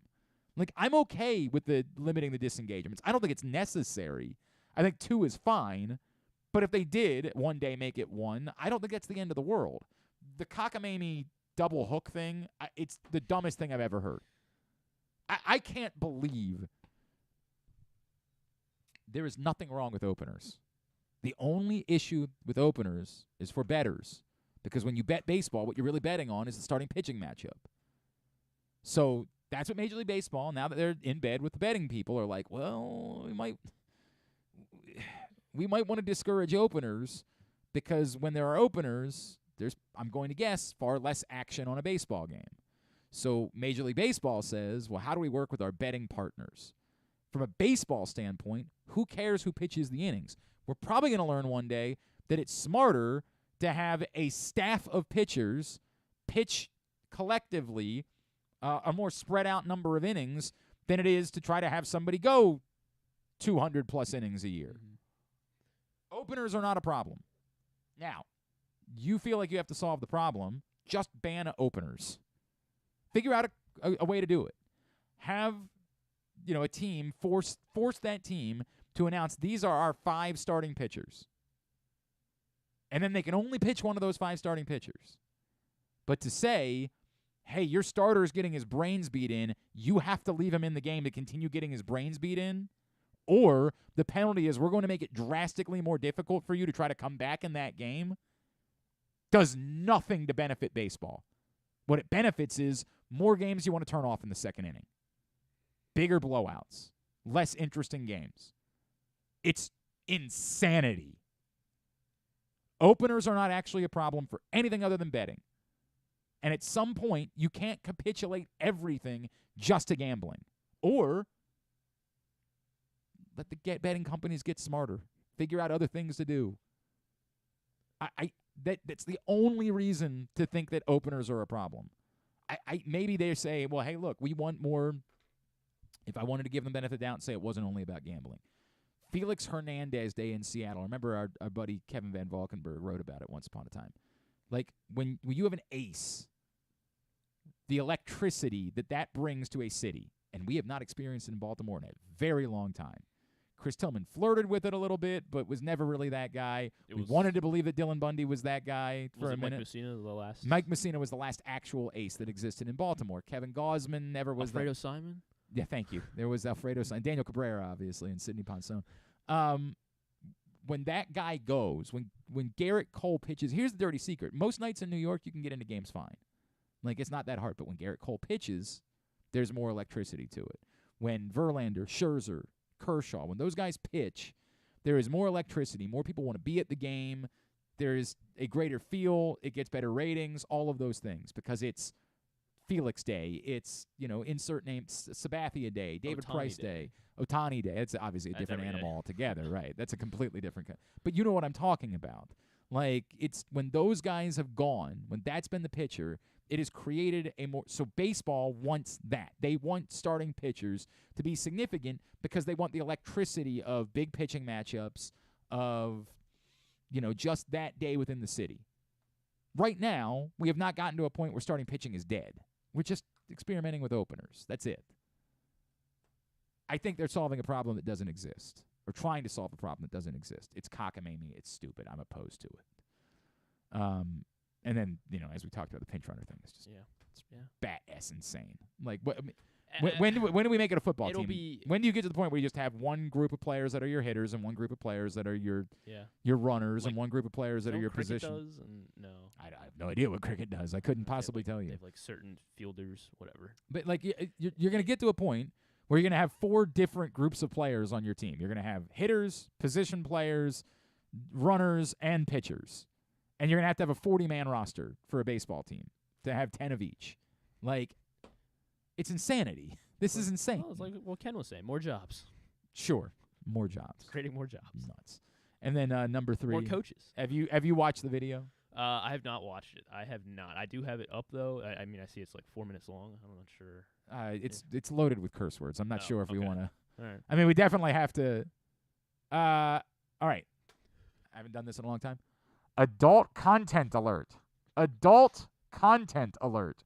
If you are in a vehicle with a child or somewhere right now where a child is around, get rid of them. Throw them out the moving vehicle. No, I don't actually do that. But that's the best solution. No, don't do that for sure. Encourage them to put some headphones on, or, just fast forward 5 minutes in this. Give me 5 minutes. I'm not going to play the entire clip, but this is the video that has gone viral this week of the gentleman losing his mind about the crying baby on the Southwest flight.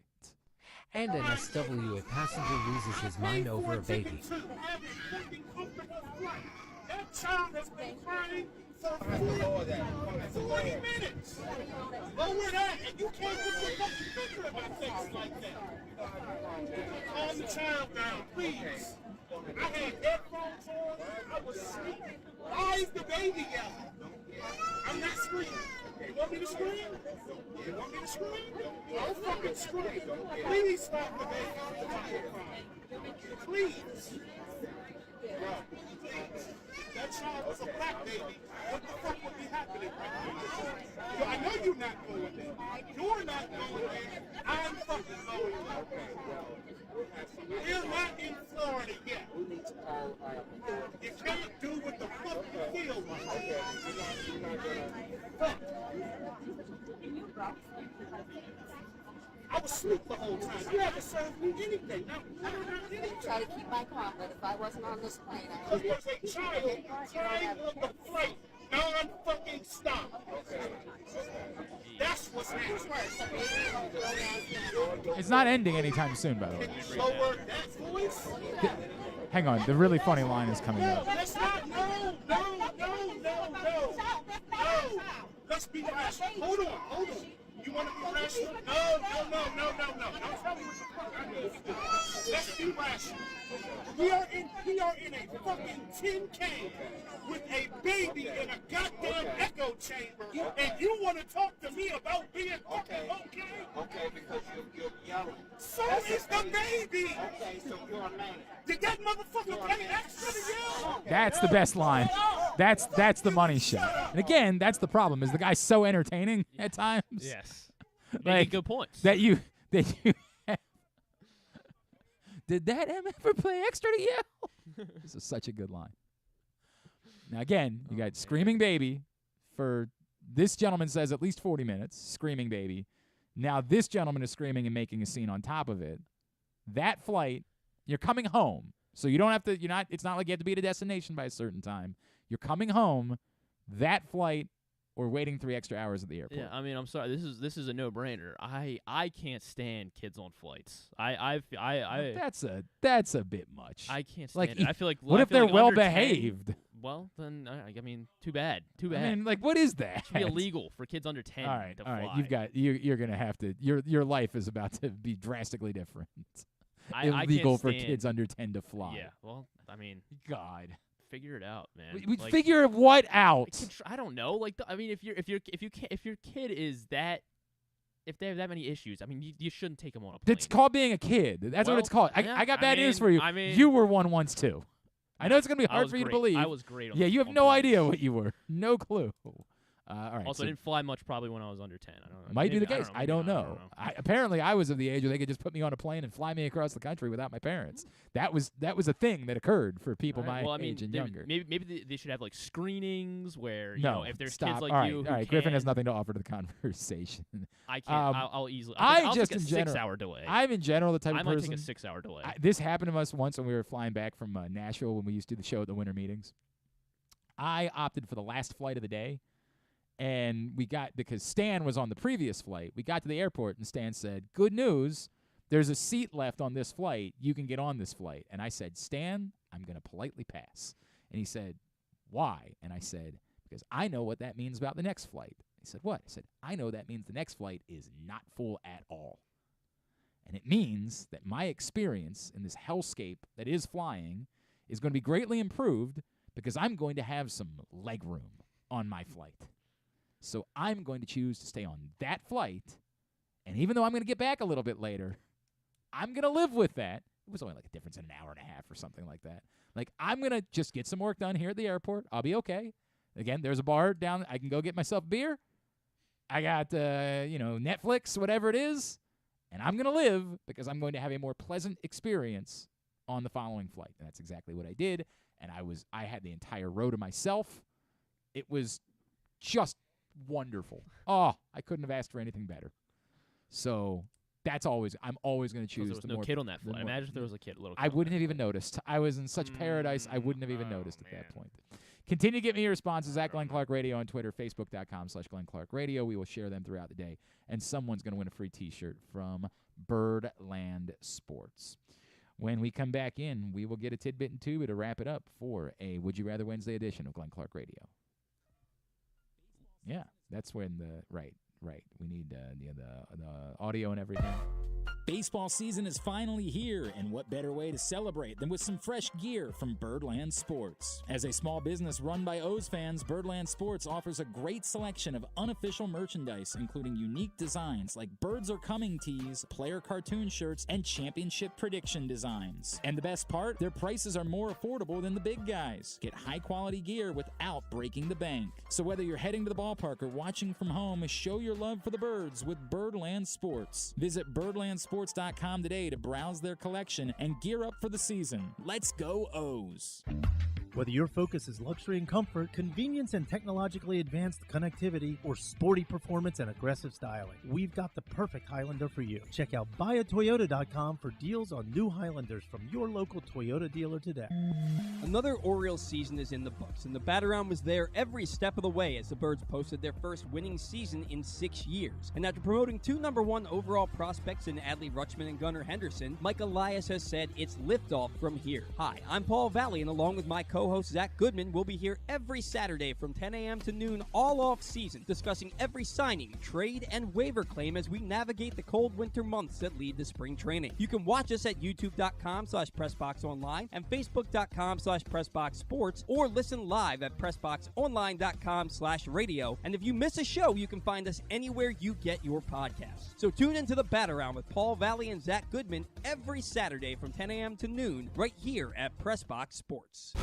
Costas Inn has been serving up delicious steamed crabs for over 50 years. Lately, the crabs you want to eat when the weather warms up have gotten harder and harder to get. So get your crab eating game plan in place. Make sure to stick this number on your fridge, 410-477-1975. Call ahead and reserve the size crabs you want. You may be able to walk in, but you may also be disappointed at the size or maybe even get shut out altogether. So call ahead, have a plan, and then arrive on your crab eating vacation. Costas also has delicious crab soup and crab cakes. The Costas Inn at 4100 North Point Boulevard. For more than 50 years, they've been satisfying crab lovers in and around Baltimore. If you need more of Glenn, you can also hear him every Sunday with Rita on 105.7 The Fan. But also, if you need more of Glenn, what's wrong with you?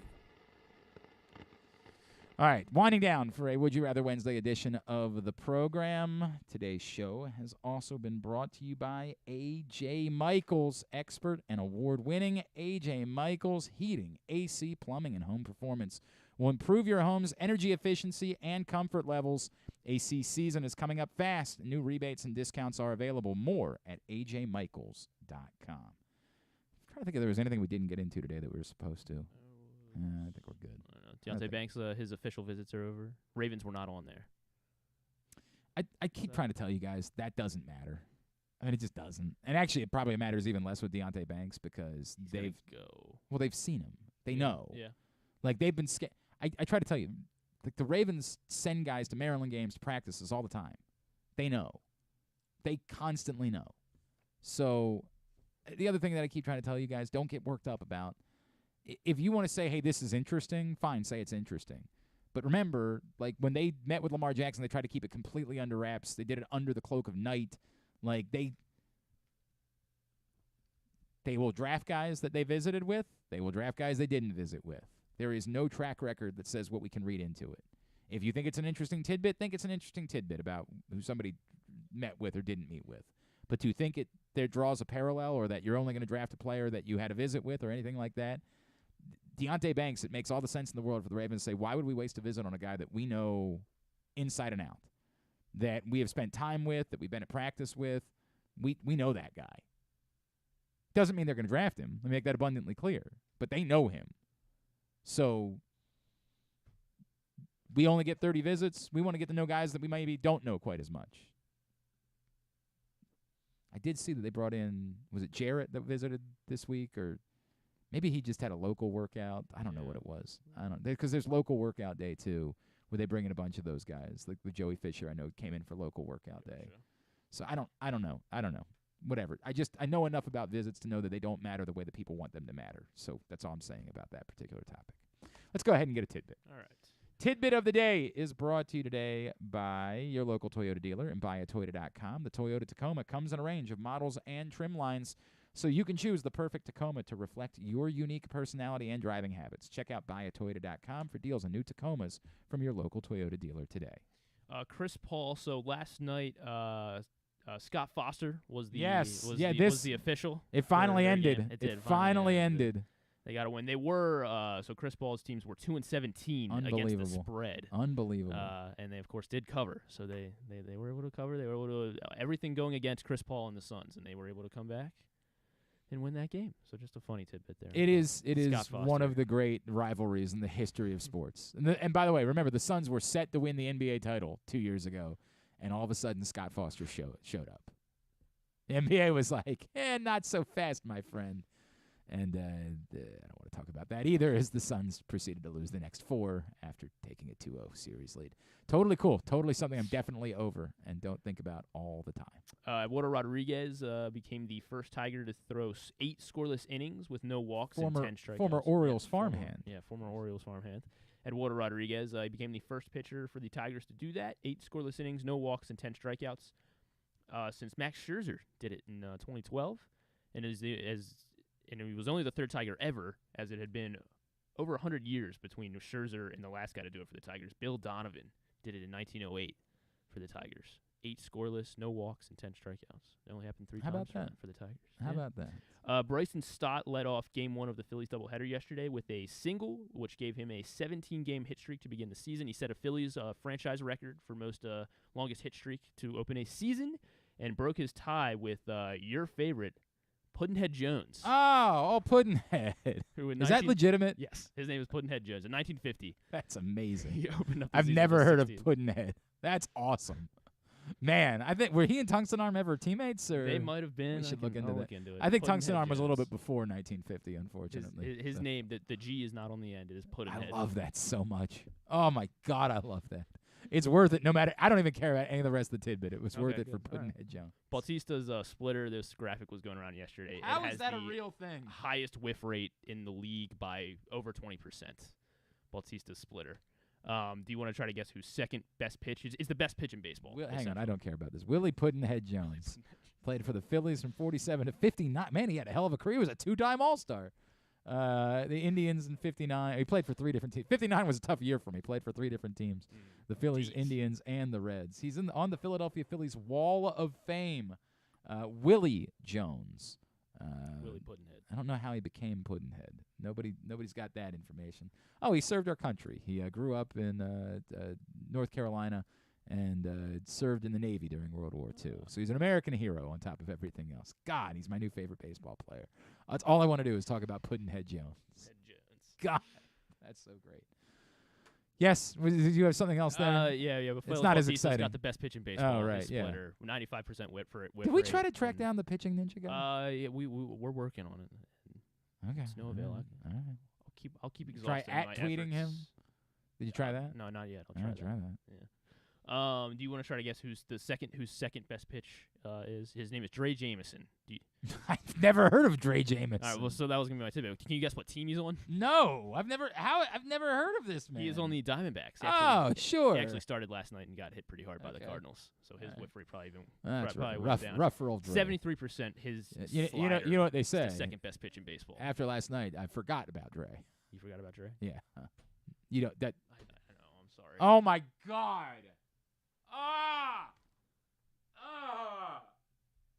Forgot about Dre. Really? No, I.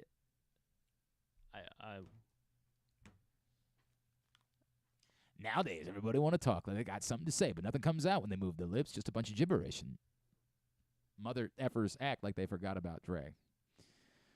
I hate the world that I live in. I don't know currently. the song. I'm sorry. I hate this world. I don't want to live here any longer. I'm sorry. One day I was walking by. It's like Clayton Kershaw also picked up his 200th career win yesterday. Just the third most among active pitchers. So I was gonna see if you could name, the top 10. I don't want to. Okay. I don't want to. I guess Sorry, it's fair. I'm boycotting. I guess it's fair. I'm boycotting this. Can you name the other 2 who have 200 wins? There are 2 other active pitchers that have 200 wins. Really? Yes. Scherzer? Scherzer is 1, 203. Greinke? Greinke is the other. All right. 223. And what did you want me to do? What was I was the going to rest? see if you could round out the top 10. So the closest guys. The next closest only has 143, so it'll be some time before we get another 200 win. All right. right, so hang on. There's Scherzer. How many total are there? All right, so there'll be 7 more. Yeah, because it counts Kershaw. Yes. All right, Kershaw, Scherzer, Greinke. And Wainwright's not still active. Wainwright is no longer active.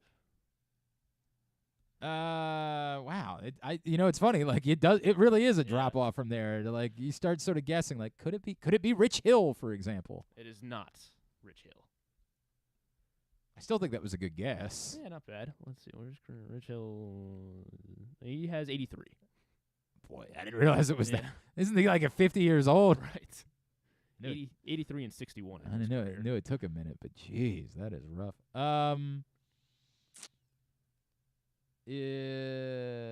Garrett Cole. Garrett Cole is on this list, 134, 5th most among active pitchers. I'm trying to think. Now I'm getting to the point where like, are there guys that I genuinely don't know if they're still active or not? Right? Like, is Cole Hamels active? Cole Hamels is not active. Okay. These guys are all like. They're all like they've all pitched this year. Oh, oh my God, Johnny Cueto, because he was an answer earlier in the year. Yes, he was. And he is 4th on this list, 143, 9 wins ahead of Garrett Cole. Is Corey Kluber on the list? Corey Kluber is on this list. He rounds out that top 10 for you. 113 for Corey Kluber. Is Steven Strasburg on the list? Steven Strasburg sits at 11th. He's 11th. Just outside. Is Yu Darvish on the list? Yu Darvish is not on the list. He's at 95, so he's top 15 there. It's not going to go well. Is Bumgarner? Bumgarner is on this list. He is actually tied with Garrett Cole, 134 wins for Mad Bum. 7. All right. Yes, 3 more. I don't know. Let's see. 2 of them actually pitched yesterday. Oh, good. And the other one pitches tonight. Yes, because as you know, I'm perusing. One of them had a great start last night for an AL East team. One of them had a great start last night for an AL East team. Well, that could be anybody. Is it a Ray? It is not a Ray. Is it a Red Sox? It is a Red Sox. So is that Lance Lynn? No, he's not. Lance Lynn is is he? He's not a Red Sox. Where is Lance Lynn now? He pitched for the White Sox. Oh, that's right. That's where he is. I did know that. And he is on this list. Well, how about that? I stumbled into accidentally getting one right. So 123 wins for Lance Lynn. Hang on a second. Hang on. Shut up. So no, but yes. Right. No, it still counts. It still counts. It's enough of you. Who's a Red Sox now? He had like 11 strikeouts last night. Actually. All right, that's enough. I don't know. Hang on. Lefty. Who else is with the Red Sox? Former Cy Young. And it's not Kluber because I already got him. He was a former White Sox. Oh, Chris Sale. Yeah. Chris Sale. Yeah. One more. He's a pitcher for Atlanta. Pitches. Charlie Morton. Charlie Morton. Yes, Charlie Morton. 118 wins for him, rounding out that top 10 along with Chris Sale and Corey Kluber. Lance Lynn was in Boston at one point, right? I'm not just making that up. He's been a lot. I know. I don't. Wasn't he a Red Sox at some point? Let me see his career stats here. Lance he's Lynn. Definitely never a Red Sox. Yeah, I have no idea. He was always a Cardinal. I have no idea where that came from. Texas for a little bit. All right. Well, whatever. It worked. He was a twin. We'll take it. We got it. Is he a good one for Patrick? I think he's on the list. I think we already did him at some point. All right, very good. Here's what's coming up tonight, totally tubular-wise. Tubular is brought to you by PressBoxOnline.com/offers, where right now you can take advantage of great offers for betting on your phone, including PointsBet offering you 5 second-chance bets when you deposit and bet your first $50. PressBoxOnline.com/offers, however, is the only way for you to take advantage of that offer. Again, PressBoxOnline.com/offers. All right, here's what's coming up totally tubular-wise tonight. As we mentioned earlier, Kyle Bradish indeed gets the start against Mackenzie Gore. Orioles National, 7 o'clock. Orioles broadcast on MASN 2. Big Ten Network Plus, Maryland Baseball takes on James Madison at 6:30. MLB Network has Diamondbacks Cardinals at 1, Phillies White Sox at 4, Angels Yankees at 7. TNT, Lakers Grizzlies, Game 2 at 7:30. What a strange choice to put a Western Conference game on at 7:30. At 6:30 Memphis time, it's 4:30 LA time. Very odd choice, but Lakers Grizzlies Game 2 on TNT at 7:30. Timberwolves Nuggets Game 2 at 10 on TNT, and then NBA TV has Heat Bucks Game 2 at 9. ESPN Panthers Bruins Game 2 7:30. Kings Oilers Game 2 at 10. Islanders Hurricanes Game 2 at 7 on ESPN2, followed by Wild Stars Game 2 at 9:30. TBS has AEW Dynamite at 8, and then a friendly tonight between the U.S. and Mexico at 10 o'clock. Paramount Plus for Champions League action, Inter Milan and Benfica at 3, Bayern Munich and Man City at the same time. Non-sports highlights. Yeah, there's a couple finales tonight. Abbott Elementary, the season 2 finale. This is a season finale? Yes, for Abbott Elementary, yeah. That's I already wonder if they're going to predict 38. more amazing things for the Orioles tonight. Well, the like Orioles tonight, just won the World Series. Tonight they say, like, Kyle Gibson throws a perfect game or something like that. Michelle Obama's going to be on Fallon. Promoting Cocaine Bear? Is that maybe? It's out on Peacock. It is out on Peacock, so yeah. maybe that's what she's there to promote, I hope. Snowfall, it is the series finale of Snowfall on FX. Maybe Michelle Obama's there to talk about Guardians because we're only a couple weeks away from that. Is she in Guardians? It's a bit, man. Like when I don't know what she's plugging, like I just say whatever. Nowadays, everybody want to talk. They got something to say, but nothing comes out when they move their lips. She's plugging the Oriole game. That's what just get on. Dave, new episode of that on FXX. Mandalorian season Dave's 3 been okay. finale. It's been okay. Has it? It's been fine. Yeah.